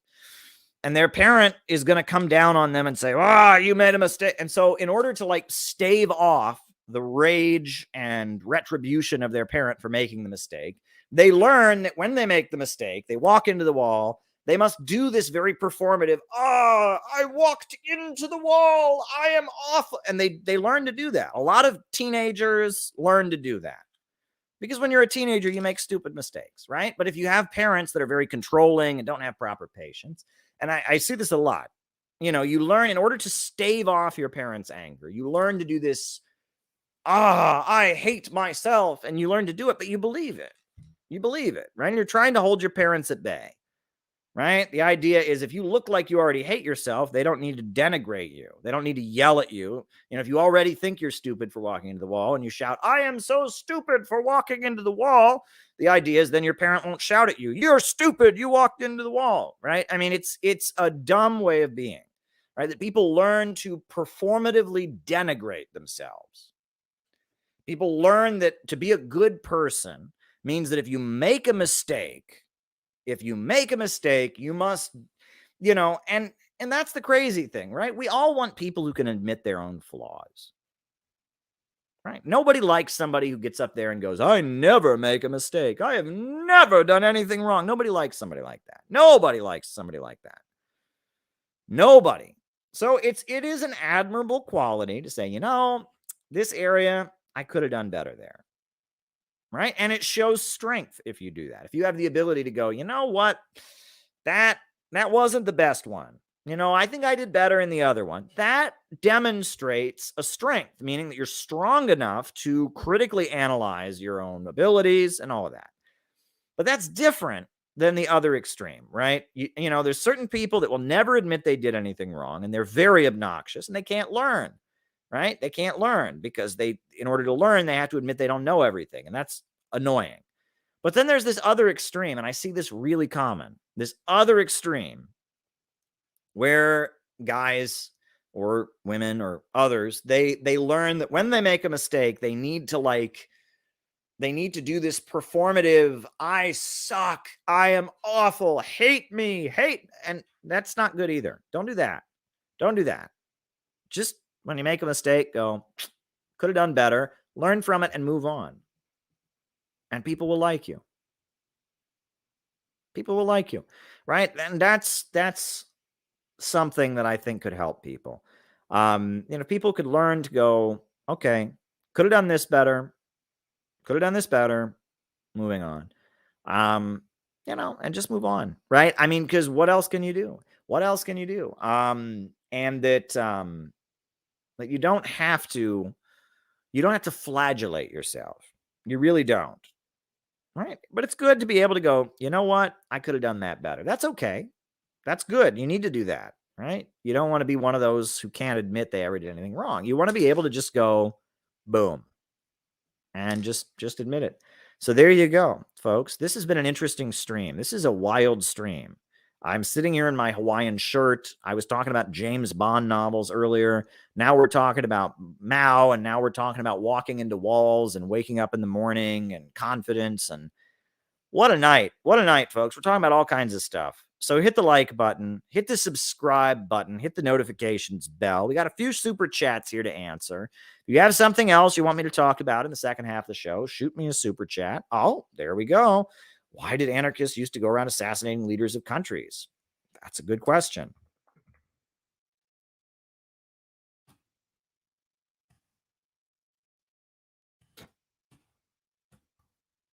Very good question. Hit the like button, hit the subscribe button, hit the notifications bell. Always great when people do that. Let's start calling people out as we see them. Names and locations. Names and locations. Who is with us tonight? Names and locations. Who's with us? Names and locations. Names and locations. We got Maupin time in Scotland. Very good. Glad to have you. Who else is with us tonight? Who else is with us tonight?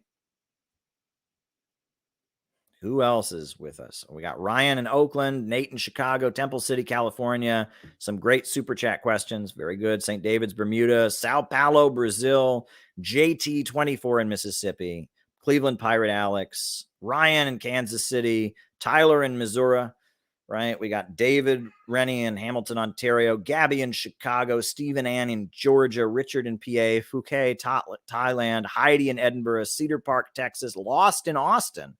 I thought you were seeing relatives, but you're lost in Austin? Oh, boy. Richmond, Virginia. Anthony in Texas. John McCarthy in Chicago. Were you ever a fan of The Simpsons? They predict. Okay. Were you ever a fan of The Simpsons? They predict. ... All right. Bryden in Thunderbunk, Cumming, Georgia, Pritish in India, Northern Michigan, Ottawa, Captured Land, Detroit, Michigan, Anthony, Josh Knorr in St. Louis, Northern Michigan, Upper Peninsula, Viking Dave, Kieran from San Diego, always good, Hoosier, bottom of the Great Lakes, that's Indiana, they call them Hoosiers in Indiana, right? Michael in Houston, Patch in Arizona, Micah in Las Vegas, Featherston in New Zealand, Jim in Harrisburg, Auckland, New Zealand, James Donati in Mataramos. I don't know where that is. I don't know what Mataramos is. That's a new one for me. That is a new one.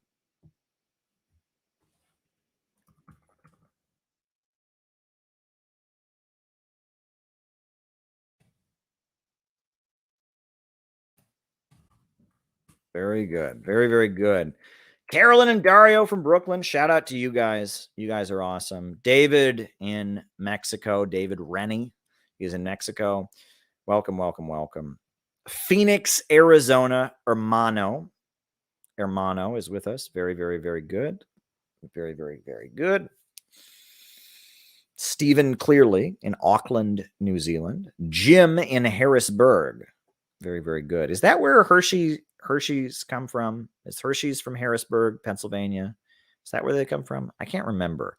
Is it Harrisburg? Is that where? No, it's Hershey, Pennsylvania, right? I think it's, I'm sorry about that. Oh, wow. Here, we got another super chat. This one's in Ellie Morano says, Fidel, though most famous for long-winded speeches, was mostly a great listener when meeting with people, as you described Stalin. I will write that down, Ellie, and that's from the Rockfin. Thank you, Ellie. I will write that down. Famous for long-winded speeches was just as you described. Great listener. Very good. And thank you, Ellie, for that. You can all watch on Rockfin. Jake in Red Hook. Yeah, Hershey is close by. Hershey, Pennsylvania is where Hershey's candy is, but Harrisburg is a separate city. Fidel was a lawyer. Yes, he was. David Rovix mentions Mataramos in the St. Patrick's Battalion song. Oh, that's a great song. That's one of my favorite. I love Dave Rovix, by the way. Great musician. Great musician. Another victim of cancel culture, right? This guy's been writing anti-racist, anti-war, anti-imperialist songs for years, but somehow they would convince you that he's a white supremacist, right? Just like me, right? I'm on here talking about Fidel Castro and Malcolm X and Mao, but apparently, you know, we're all grand wizards of the KKK. People are going to look back on this time and be very perplexed by it. Karen Mendes sent us a heart. Thank you, Karen. Yeah, thank you very much. So if there's anything else people want me to talk about, just send super chats. And now we're going to start answering questions. First one, who are the Harvard boy economists who were active in Russia in the 90s? And what are they up to now? Well, the main one is someone that we all know as Jeffrey Sachs. And Jeffrey Sachs, they called him the Butcher of Bolivia. He oversaw the privatization of Bolivia's economic resources. He comes out of Columbia University. He's a good friend of the Clintons. And then he went to Russia and Eastern Europe, and George Soros was flying him around, and he was imposing neoliberalism and advising governments across Eastern Europe to sell off their assets. And now he is actually one of the harshest critics of U.S. foreign policy, and he says a lot of things I agree with, and he's very critical of neoliberalism. So there you go. Is it true Mongolia slapped Stalin in the face? And yeah, Jeffrey Sachs, he was the top neoliberal economist. But now he seems to have improved. And I actually, honestly, every time he talks, every time he opens his mouth, he says stuff that I think is amazing. So maybe he just got enough, laurels that he could get away with it. I mean, he's basically saying that he thinks COVID came from a U.S. lab now. That's Jeffrey Sachs is saying that. Jeffrey Sachs is also, blaming U.S. foreign policy for problems. He's sympathetic a little bit to Russia. He's sympathetic to Venezuela. I mean, he sounds great now. During the 90s, he was overseeing neoliberal shock therapy economics in the former Soviet Union. But yeah, Jeffrey Sachs is probably the most prominent of those guys. But, there's a team of economists that are tied in. They talk about the Chicago boys are Milton Friedman, right? But yeah, when they talk about the Harvard boys, you're talking about, in the 90s. And this person asks, are perestroika and the 90s shock therapy reforms the same thing? No. Perestroika were policies that were implemented under the Soviet Union, right? Those were market reforms that were implemented by Gorbachev. Perestroika was the market reform. Glasnost was the political reform, opening up the political system. Both of those reforms were passed while the Soviet Union still existed. And shock therapy was implemented afterwards, after the Soviet Union was dissolved. When Boris Yeltsin was the president, he implemented free market shock therapy economics. Two different things. Perestroika was Gorbachev attempting to do some Deng Xiaoping stuff, and it didn't work out too well because the Soviet bureaucracy was very rigid. The Soviet Union was not ready to transition, and it couldn't bend, so it broke. There you go. Please share your thoughts on 2022 as the centennial year of the founding of the USSR. Well, I mean, right. The Bolshevik Revolution of 1917 led to the creation of what they called Soviet Russia. And then as other nationalities joined the Soviet Union, Ukraine, Moldova, etc., you eventually got the formation of the Union of Soviet Socialist Republics.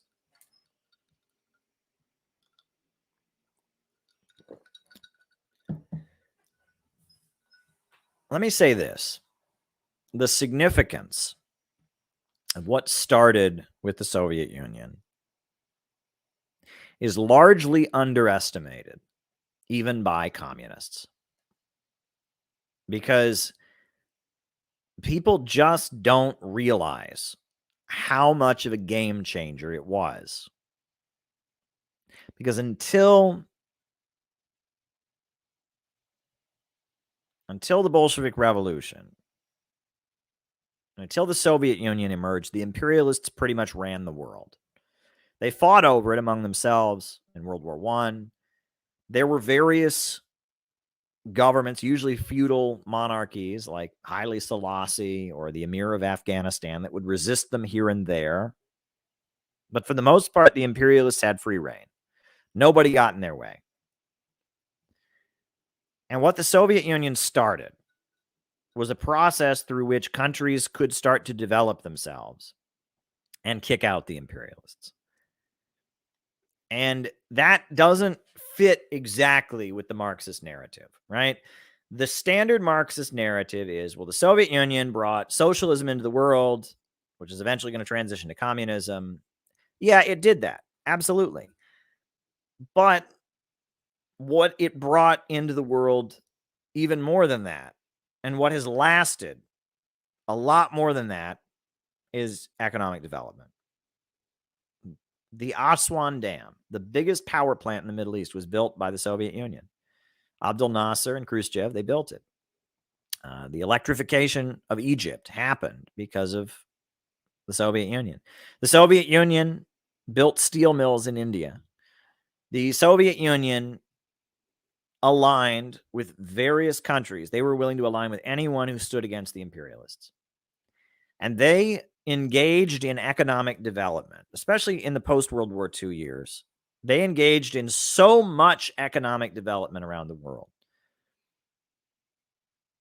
And it was because of the Soviet Union that the Chinese Revolution had any chance. If it hadn't been for the support that the Soviet Union gave to Chiang Kai-shek and the KMT wouldn't have stayed in power. They would have lost. If it hadn't been for the fact that there was an alliance, the Chinese Communist Party built itself up inside the KMT, and that the Chinese Revolution, even though it was a very different revolution, and it's rooted in the Chinese people's unique tradition and history, and even though Mao very much didn't follow the Soviet model, one is a result of the other. And China started on the course of independent economic development. And, I made a list at one point of big things built by socialism. The Great Man-Made River in Libya.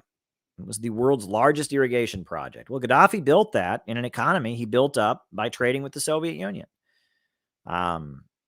Libya was a close partner of the Soviet Union, and Gaddafi built the world's largest irrigation system in coordination with the Soviet Union. The China-Pakistan Friendship Highway. In the 60s, during the Cultural Revolution, there was a nationalist government, a military government in Pakistan, and China said, why don't we build a highway? And the highest road in the world and the longest elevated road in the world is the China-Pakistan Friendship Highway. It's huge.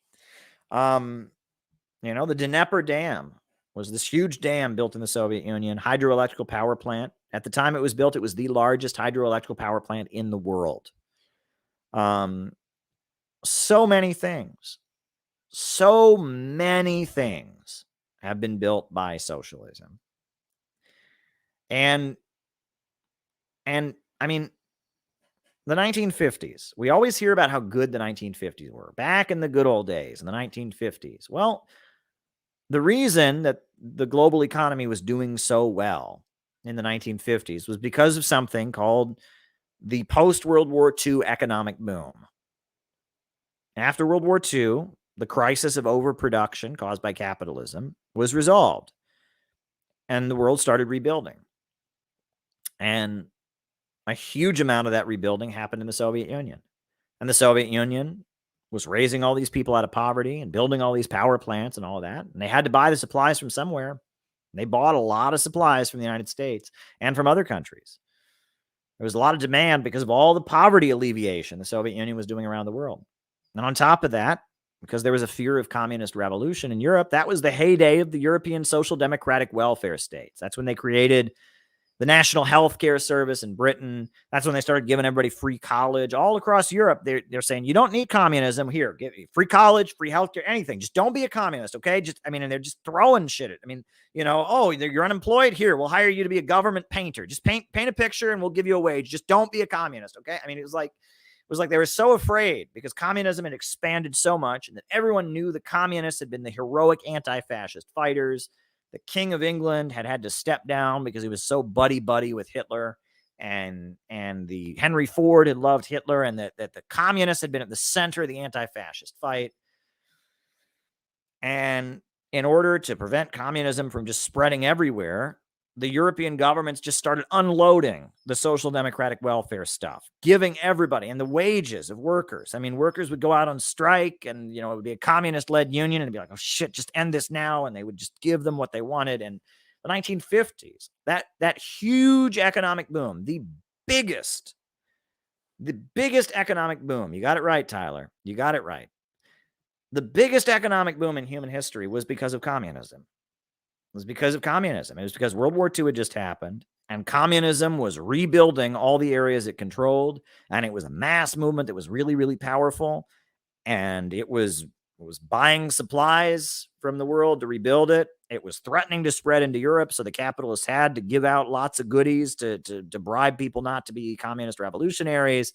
And even in the third world, in the third world at that time, there were a lot of authoritarian right-wing governments that the United States set up in order to stabilize countries, to prevent them from having communist revolutions. But even those governments, in order to stay in power, they had to give out stuff. The Shah of Iran, right? The USA forced him to have his white revolution. They forced him to redistribute land. They enabled him to build an airline company for Iran. All of that was because there was the danger of socialist revolution, right? South Korea. The first military dictator of South Korea was Syngman Rhee. And Syngman Rhee didn't improve the economy. And shit in South Korea didn't get any better. And so they had an uprising. And Syngman Rhee was toppled in a mass uprising. So the USA panicked. And they said, oh, shit, okay, we got to... And they found Park Chung-hee. And Park Chung-hee came in there. And he said, all right, I'll hold off communist revolution, but you got to let me give out the goods. And he set up POSCO.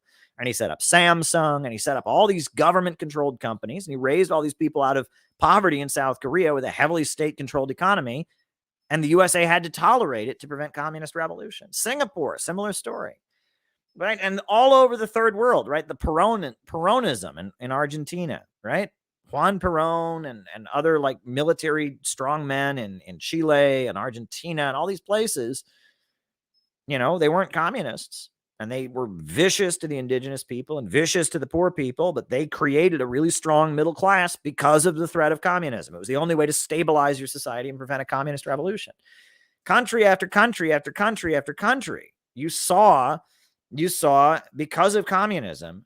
It was just, you want to talk about an economic game changer. It's because of communism that most of the planet has electricity at this point. It's because of communism that most of the planet has running water. Literacy greatly expanded because of communism. It's like we cannot underestimate the role that the Soviet Union played. And that stuff kept going after the Soviet Union was gone. Even in the 90s when Russia was under the gun and being beaten down by the imperialists, that stuff, there was still China. There was still independent African governments, Ba'athas, and it just kept going. And that the way the world was going until the Russian Revolution was that the third world was getting pummeled and kept in chronic poverty, and the West was soaking in all the wealth. And that was the way the world was going to go. And it would have just kept going that way. You would never have had electrification in Africa. You never would have had electrification in the Middle East. You never would have had any of this. The Soviet Union was like such a game changer in the world. It enabled people in Africa and Asia and Latin America to have somebody they could do business with, to have somebody they could trade with. And it created a whole new set of global relations that improved the lives of so many people. You cannot underestimate the role of the Soviet Union. I mean, it's like if you think about everything the Soviet Union achieved, I mean, yeah, women's rights and equality. Absolutely. Why do you think the United Nations is against racism? Why do you think now it's pretty standard to be against racism? Even people that are racist say they're not racist. Why is that? Well, the Soviet Union was telling everybody that racism was unacceptable. Until the Soviet Union came along, the idea that one race was naturally superior to another was just standard. People just believed that. That was just part of what people thought. Well, the Soviet Union came along and said, nope, racism is not okay. And then World War II happened, and Hitler was defeated, and the UN was formed after World War II, and the Soviet Union and their anti-fascist allies and the Roosevelt administration and others wrote all the documents of the UN, and they condemned racism. That's huge. Right? Nowadays, the discourse has changed so much. Nowadays, if you go around saying you're an advocate of racism, people look at you and say, that's a bad thing. That's because of the Soviet Union. And it sounds like amazing. And then be like, Caleb, come on. Everyone's always been against racism. No, they haven't. No, they have not. No, they have not. I'm telling you, it's because the Soviet Union was such a big game changer and raised so many black and brown and Asian people out of poverty, and did so much that the global conversation changed. Women could vote in the Soviet Union before they could vote in the United States. In the United States, women didn't get the right to vote in the whole country until 1920. Soon as the Bolsheviks took power, women got the right to vote. I mean, there are just so many things that are a result of the Soviet Union. And even after the Soviet Union was gone, it was like a ripple, right? It's like, you throw a rock in a pond and maybe that rock stops, but then it's like, but then you had the Chinese Revolution, and then you had Baathism in the Middle East, and then you had Bolivarianism. And it was just like a ripple that kept on going. Like what the Soviet Union did was such a dramatic global game changer. It was such a game changer. You cannot underestimate it. Like you can't. When people sit there and they're like, well, the Soviet Union, I've had people say to me, when I talk about good things, the Soviet Union don't do that. Well, and Hitler made the trains run on time. This is not making the trains run on time, my friends. This is like whole sections of the planet that used to be impoverished, not being impoverished anymore. This is whole changes in the way that the conversation goes. I mean, everything changed. Everything changed. And that's because of the Soviet Union. And you cannot underestimate it. And I mean, even now, I'm not doing it justice here. I'm not doing it justice. In this rant I'm giving you, I'm only like scratching the surface. If you think about everything that changed on the global stage because of the Soviet Union, it is so massive. Like, I'm not even doing it justice here. I'm not doing it justice. Right? The greatest strike, I'll just use this as the last example. When was the biggest strike wave in the United States? It was in 1877. And you know what it won? It was the biggest strike. It was a railroad workers' strike in the United States in 1877. And you know what was what was won out of it? Nothing. It won nothing. And hundreds of workers got killed, and they created a network of armories so they could put down domestic insurrections more easily. And that was it. And that was it. And it was the biggest strike wave. The summer of 1934 was a completely different ballpark. It was nowhere near as big. They shut down San Francisco, they shut down Minneapolis, and they shut down Toledo, Ohio. And in the South, they declared a state of emergency in South Carolina because the sharecroppers were revolting and shooting the sheriff and stuff like that. And there were some other states where there was some sharecropper stuff and some textile worker stuff. But the summer of 1934, by sheer numbers, if you compare it to 1877, it was like a drop in the bucket. It was nowhere near as massive. The railroad workers' strike of 1877 was a huge explosion. And, 1934 was a huge explosion. But 1934, as a result of that, we got the Works Progress Administration. The government started hiring all the unemployed people. They eventually created Social Security. They eventually created the Tennessee Valley Authority and started electrifying big, all the rural areas in the United States. Farmers got electricity. And in response to the 1934 strike wave, which was much smaller than 1877, we won so much. Why? Because in 1934, when Roosevelt was president, the Soviet Union existed. The 1877 strike wave, it was, whatever. These workers are going to go out. We got the guns. We got the military. We can crush them. 1934, they were having a Great Depression, and the Soviet Union was booming economically, and there was 1/5 of the planet was under the control of communists, and communists were leading those strikes and protests. And the government said, all right, let's settle this thing. Let's, they got nervous. Yeah. I mean, so think about that, right? All these industrial unions, steel workers' wages. Is anyone in your family who's a steel worker? The wages they got are thanks to the Soviet Union. Anyone in your family who's an auto worker? That's thanks to the Soviet Union. The wages they got. Anyone who's a meat packer in your family. Anyone who's a truck driver. That's because of the Soviet Union. I mean, all of these people didn't have union representation on the job. They all got paid poverty wages.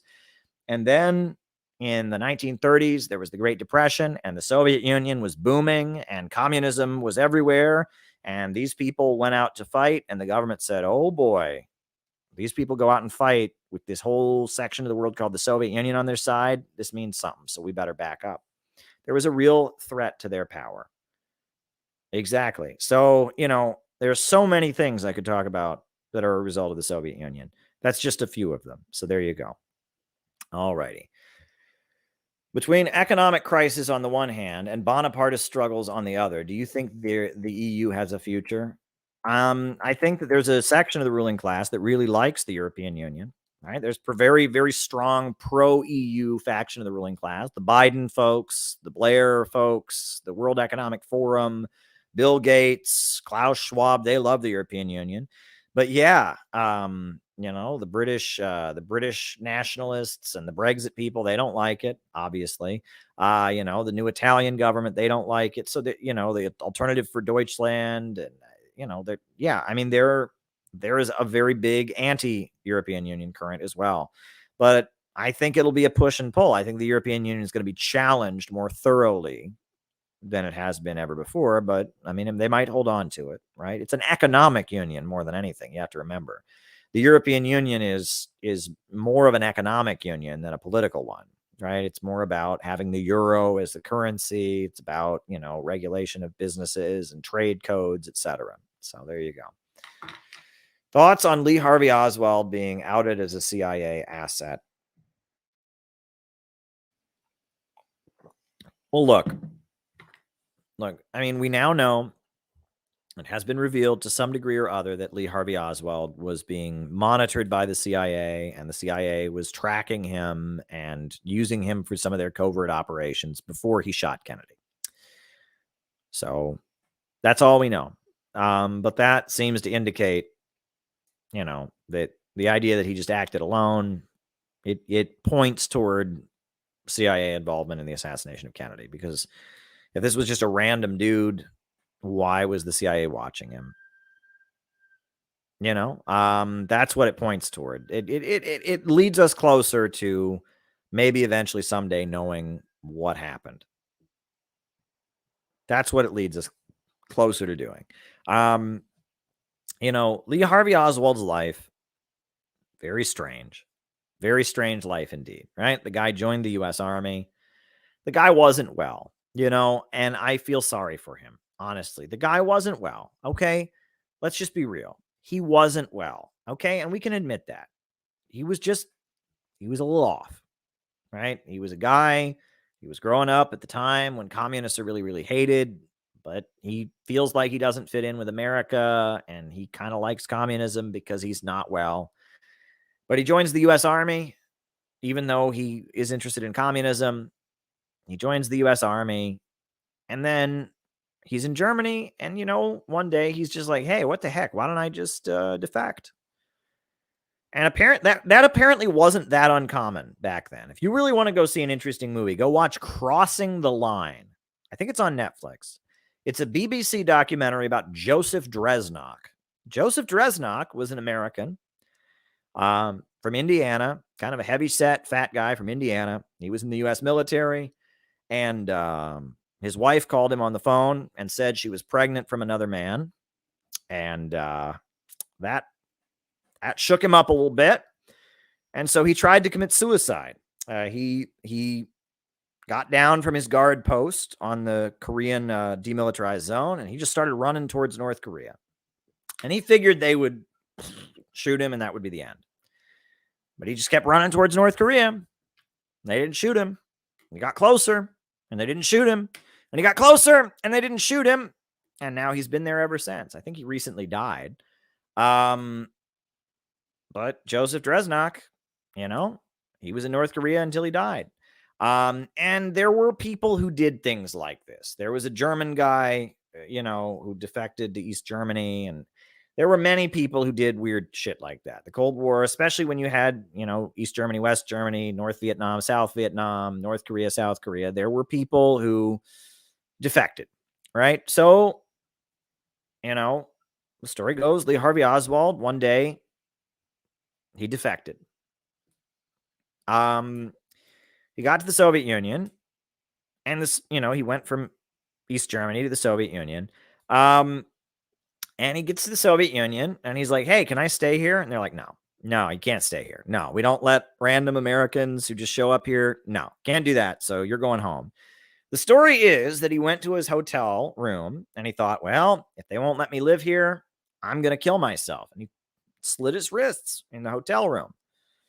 Well, after he slit his wrist, they took him to the hospital. They saved his life. And they said, fine. All right. If you're going to kill yourself, we'll let you stay here. So they sent him to Ukraine, and he worked in a tractor factory for 2 years, and he got married. He had a wife, and he worked in a tractor factory. After about 2 years, he was just like, fuck this. I'm sick of working in a tractor factory. Fuck my wife. I don't like her anymore. So he divorced his wife. He quit his job at the tractor factory, and then he walked over the border back to West Germany. Now, if that's a weird story. And for someone to do that, again, people say he was a fake defector for the CIA. I don't know about that. I think if you look at his history, I think they say he was a patsy. He was somebody who was a little off. And I think when he walked back across the border, American intelligence said, this is somebody, you're right, he's a little off, but he's a little off in a way that we might be able to push his buttons. And instead of throwing him in jail, which is generally what would happen to somebody who did that, instead of throwing him in jail, they we don't know what happened. But, she came with, you're right, Ken, she came with him. Right. How could I forget? He didn't divorce his wife. She came with him. Exactly. I forgot. You're right. You were totally right, Ken. Wow. But anyway, the point about Lee Harvey Oswald, I'll just tell you this much. Read my book on Kamala Harris.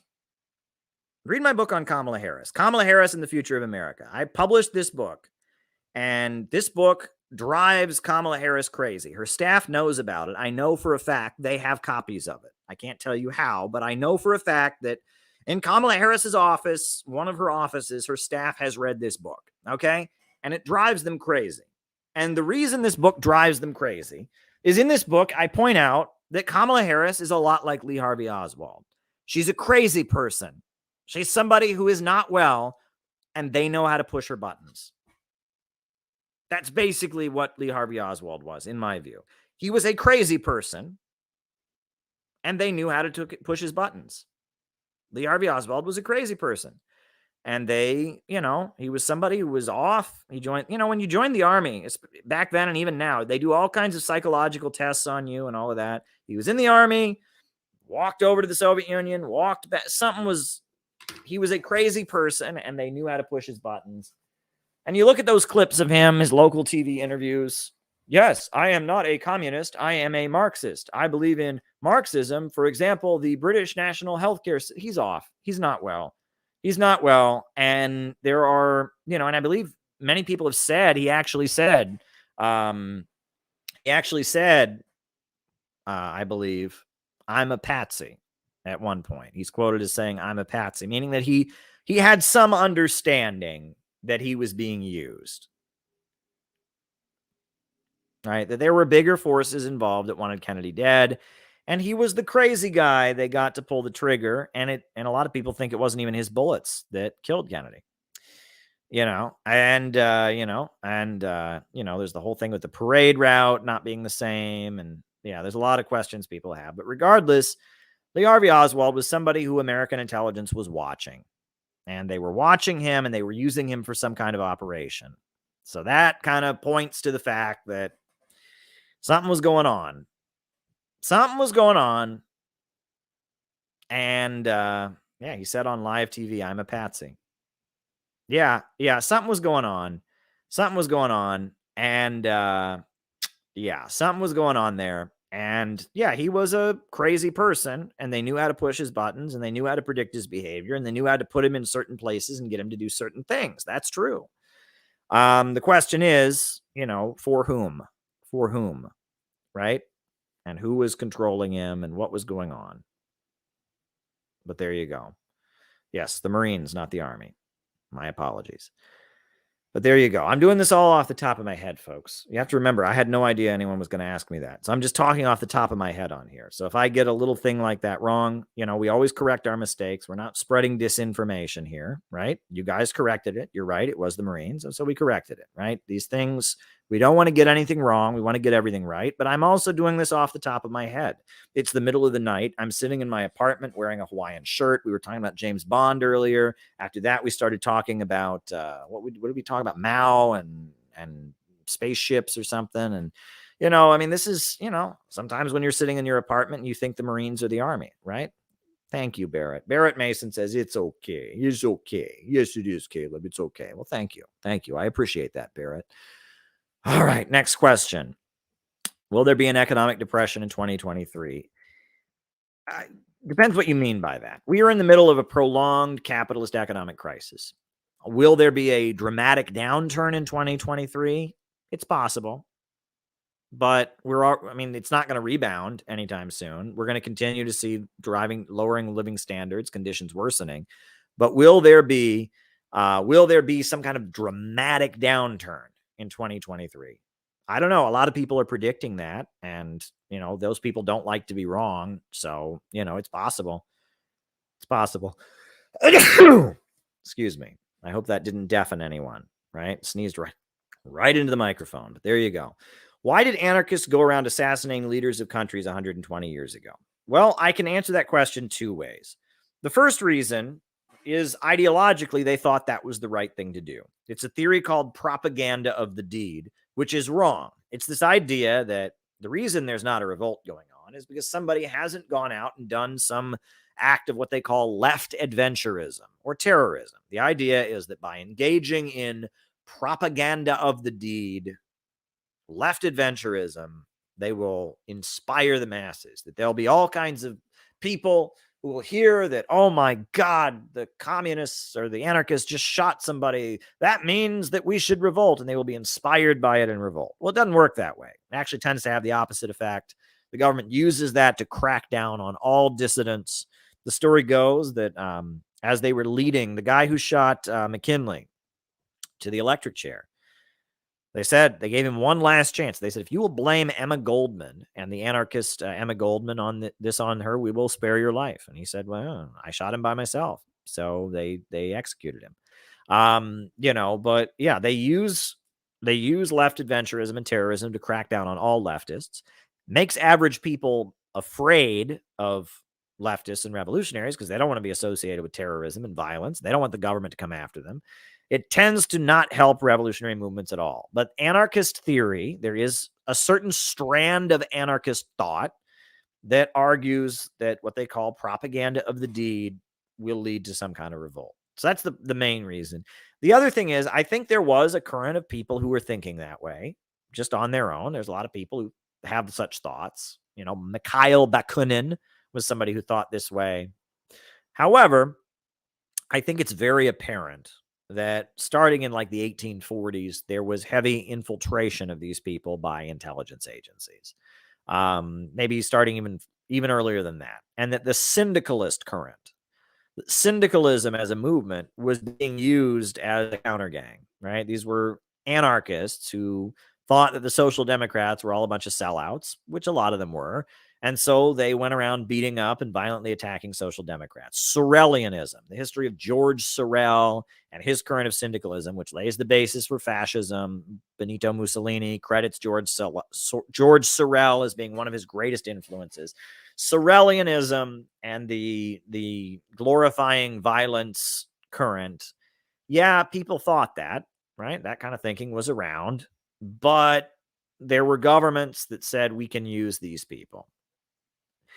And honestly, I mean, all kinds of intelligence agencies were manipulating socialists. Leon Trotsky, I've talked about many times. Alexander Parvus, a German intelligence officer, was pushing him to push for the United States of Europe and pushing him for the theory of permanent revolution. And that there was all kinds of, you know, when the Bolsheviks eventually got money from the German intelligence, even though Trotsky wasn't a Bolshevik until July, and that's a whole other story. But, you know, there was some kind of, you know, intelligence manipulation of the Bolsheviks. There was an intelligence manipulation of Trotsky. And we shouldn't even be shocked. I mean, at this point, right, you have to remember, in like, you know, starting in like the early 1900s, these big Marxist groups, the Social Democrats, they are like the government in a lot of countries. In Britain, in France, in Germany, you know, these Marxist groups are like major political parties. And so the fact that, you know, the intelligence and the military apparatus would infiltrate and have, you know, a relationship with these major political parties, it's not shocking at all. Right. And then they all voted for World War I. I mean, that it wasn't just that they had bad non-revolutionary politics, they were infiltrated. And it makes sense that also the Bohemian enclaves in Europe, like Paris, Vienna, they all had certain neighborhoods where there were people talking about ideas. Those places were heavily infiltrated. Look, many people point out Sigmund Freud. Why did Sigmund Freud become famous? Why? Why did he blow up the way he did? Because there was a rivalry going on between British imperialism and German and Austrian imperialism. And he lived in Vienna. And British imperialism was having the Victorian era. And they were telling everyone not to masturbate. And they were having a huge crackdown on sexual behavior that was a problem. And they were having this huge Victorian, they were putting, what do you call it? They were putting curtains over the legs of pianos because they looked too much like human legs and might sexually arouse somebody. They were becoming very, very, very, very anti-sex and doing everything they could to crack down on any sexual feelings, right? So Sigmund Freud is in the rival imperialist country, and they wanted to stick it to those British people. And so all kinds of money pumped into this guy who's saying, oh, we need sexual liberation, sexual freedom, you know, nudism. And if you look at in Austria at that time, nudism became a big thing. The Austrian capitalists, they hated those British capitalists. Those British capitalists are a bunch of prudes, and they won't allow, you know, they're constantly telling everyone how bad sex is. We're going to do the opposite. We're going to tell everyone free love, free sex everywhere, right? You look at Austria was this den of sexual freedom, right? And as a result, Britain was this I mean, it was like and the fact that Sigmund Freud blew up, was it like a conscious decision by intelligence agencies? I don't think so. I think it was just that, you know, what your enemy does, you do the opposite of. And Sigmund Freud was this guy who was saying the opposite of what the British were saying. You know, and in a lot of ways, Freud's ideas were intended to encourage breaking apart what the British were doing. Debunking, undermining it, telling people their repressed sexual feelings were the source of problems, right? So that makes sense. And a lot of this kind of thing goes on. So there you go. All righty. How Have you ever been a fan of The Simpsons? They predicted Trump being elected. There's many things they predicted. And yeah, I watched the show when I was a teenager. I liked them. I never saw them early on. I understand when they first started, Bart Simpson was the main character. I didn't see it in those years. I was too little and I didn't see it. But when I was a teenager, I would watch it. Lisa Simpson is the, she plays the saxophone and she's like a new age hippie. And Homer Simpson is the main character, and he's like a fat, beer-drinking, dumb Midwestern dad. And, Marge Simpson is good and pure, and she's trying to get Homer to be better. And Bart Simpson is sarcastic and doesn't care about the whole thing. And they're yellow, and we don't know why. And they live in a town called Springfield, and that's because in every U.S. state there is a town called Springfield, so you can't exactly figure out which state they live in. And yeah, it's The Simpsons. Yeah, I've seen that show, right? And there's a bunch of wild characters, comic book guy and Disco Stew, and yeah, and it's fun, and they have some good humor, right? Good humor. Yeah, I appreciate The Simpsons, right? And they've been on TV forever, right? And they continue to make more seasons, right? People like them. The humor works for people. So there you go. I think the guy who writes it is a big Tibet separatist. He's like a hippie. The guy who wrote The Simpsons is like a boomer hippie, I believe, if I'm not mistaken. He's a Tibet separatist, and he's into all the new age stuff, Buddhism and all of that. They kind of push that stuff pretty hard. Anti-China, but they don't like Republicans. They didn't like Bush. I don't know. I haven't watched it recently, but years ago when I was watching it, I noticed a lot of that. Lisa Simpson is a Buddhist, and they have the Dalai Lama on there as like the symbol of good, etc. There you go.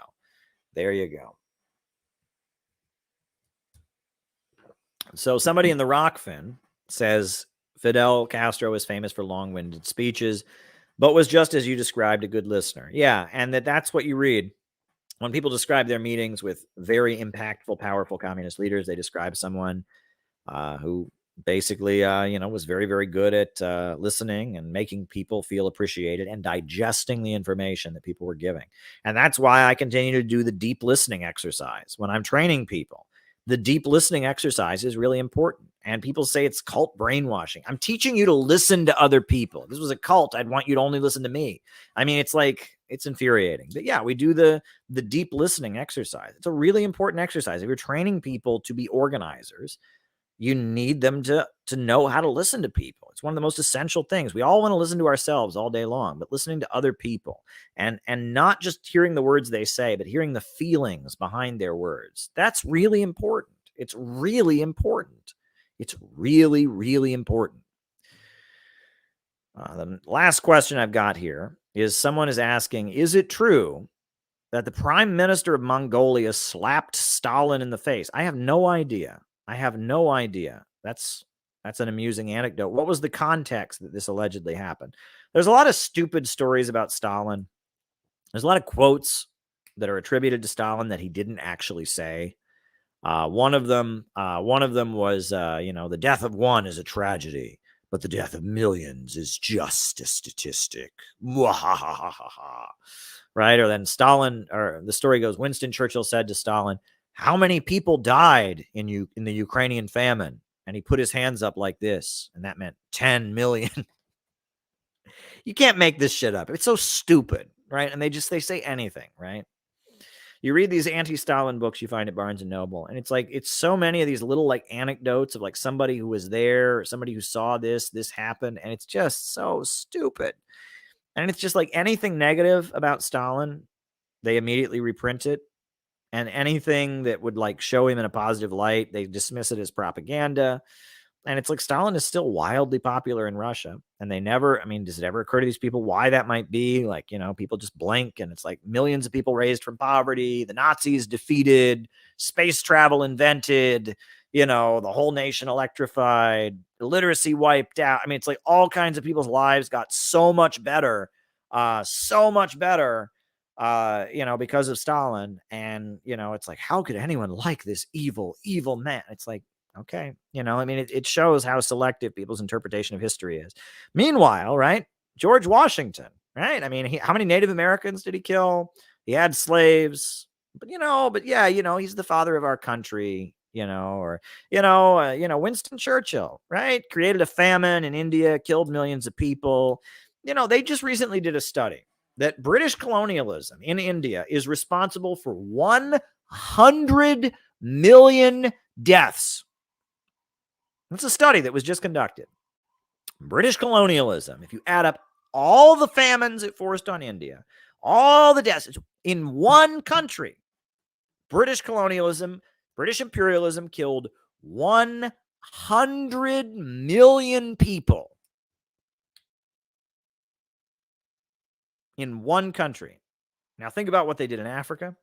Think about what they did in Asia. Think about what they did in the Caribbean. Think about what they did in the Pacific. You start adding all those, and then people want to give you a body count for communism? Shut up, please. In just one country, in India, the British Empire, with their free trade, Adam Smith, neoliberal economics, killed 100 million people. In just one country, they killed 100 million people.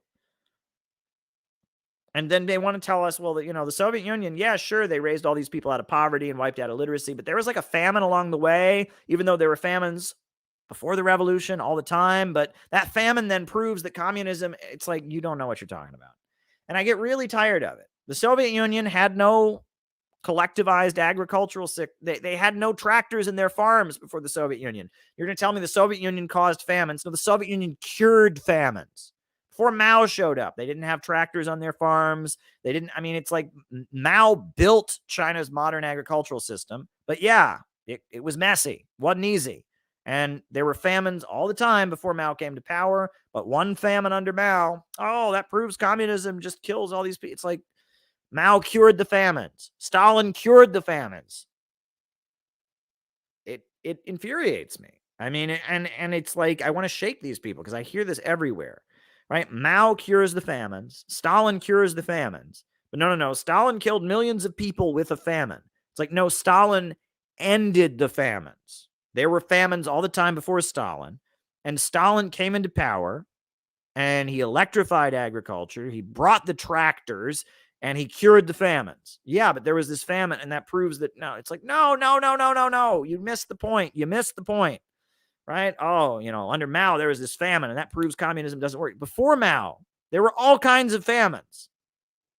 Before Mao showed up, there were all kinds of famines. Mao, under his watch, they cured famines. They built a modern agricultural system. They brought iron oxen, that's what they called them, the tractors, to the countryside. So Mao cured the famines. And you're trying to tell me that Mao is responsible for Mao killed all these people with a famine. No, Mao ended the famines. And it was messy along the way. You think it's easy? You think it's easy, right? When you're blockaded by the United States. It used to say in U.S. passports years ago, it would say not valid in the People's Republic of China. Like they were blockaded economically by the United States. The Soviet Union, that was their ally, cut them off. So all on its own, Mao is in there and he's like, we got to start making tractors and we got to have a modern farming system. You think that was easy? You think that was just easy? Mao's just like, all right, we're going to modernize our agricultural system. The whole world is blockading us. The whole world won't trade with us. Our one friend, the Soviet Union, cuts us off. And Mao is like, we got to build a modern agricultural system. And yeah, in the early 60s, they messed up bad. And that was awful. And it was horrible. And there was mismanagement and all of that. But it's like, you do remember that like before Mao came to power, that happened all the time. Right? You do remember that like in the 1928, there was a famine where millions of people died. 1932, there was a famine and millions of people died. 1947, 2 years before they took power, there was a big famine and millions of people died. Like there's all these famines before they came to power. Mao comes in and he says, we're going to build our own modern agricultural system so we don't have this problem. And he eventually figures it out, and they no longer have those famines. And you're going to tell me that when I tell you that story, what you hear is Mao made a famine and killed a bunch of people because he's evil. I just like, how can people say this? Right? And it's same with the Soviet Union, right? Again, famines all the time, millions of people dying, starvation all the time. The Soviet Union comes to power. They say, we're going to build a modern agricultural system.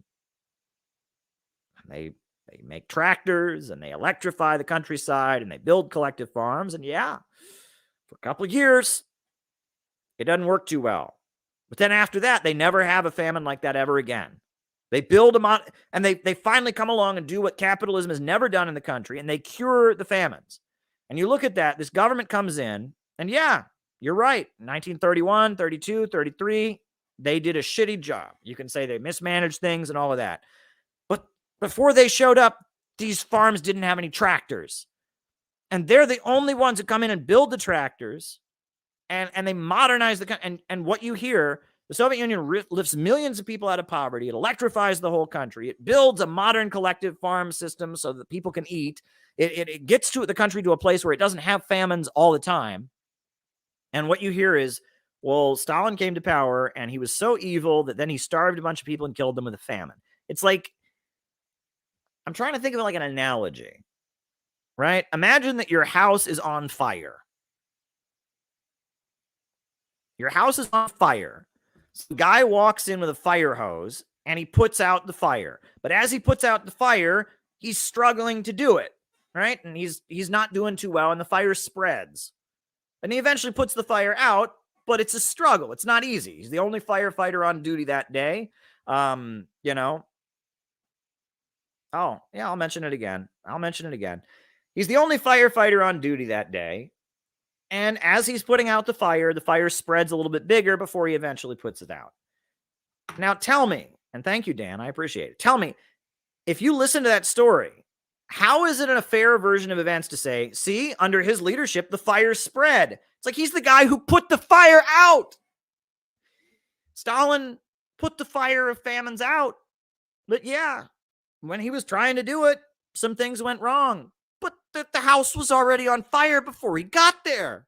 Yeah, Mao put the fire out.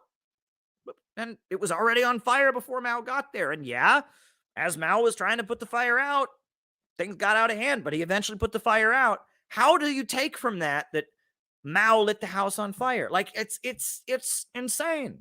These countries had a fire of malnutrition and starvation going on. The communists showed up and struggled very hard to put the fire out.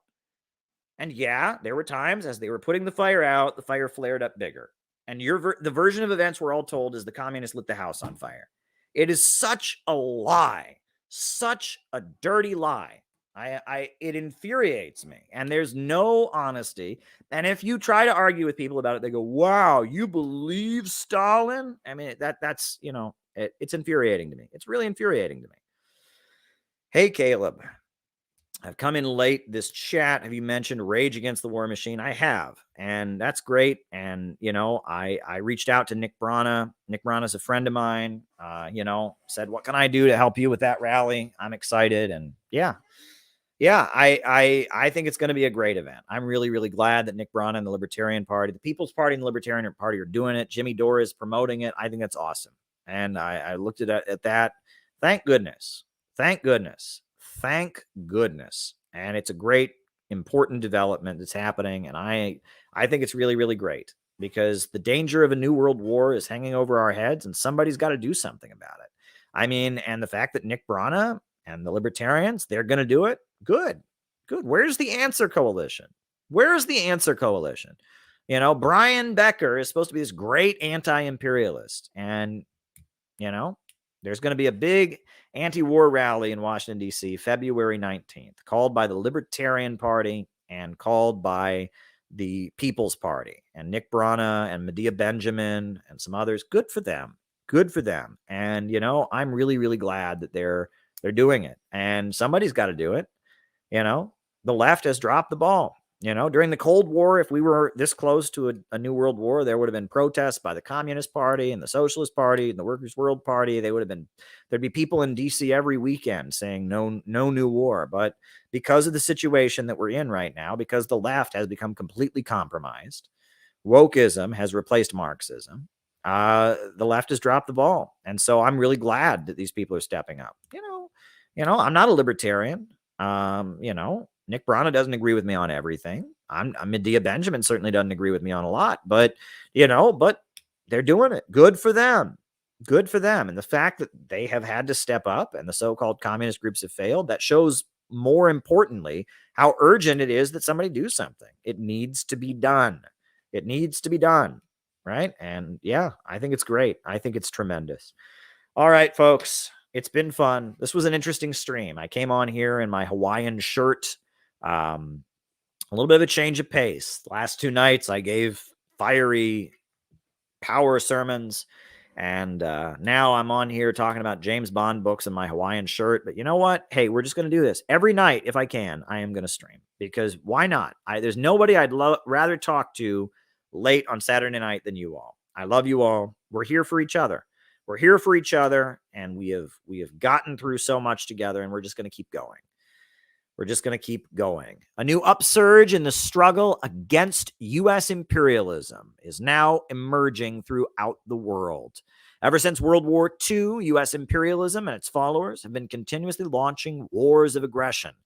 But the people of various countries have been continuously waging revolutionary wars to defeat their aggression. And while the danger of a new world war still exists and the people of all countries must get prepared, revolution is the main trend in the world today. And while the danger of a new world war still exists and the people of all countries must get prepared, revolution is the main trend in the world today. Good night, everyone.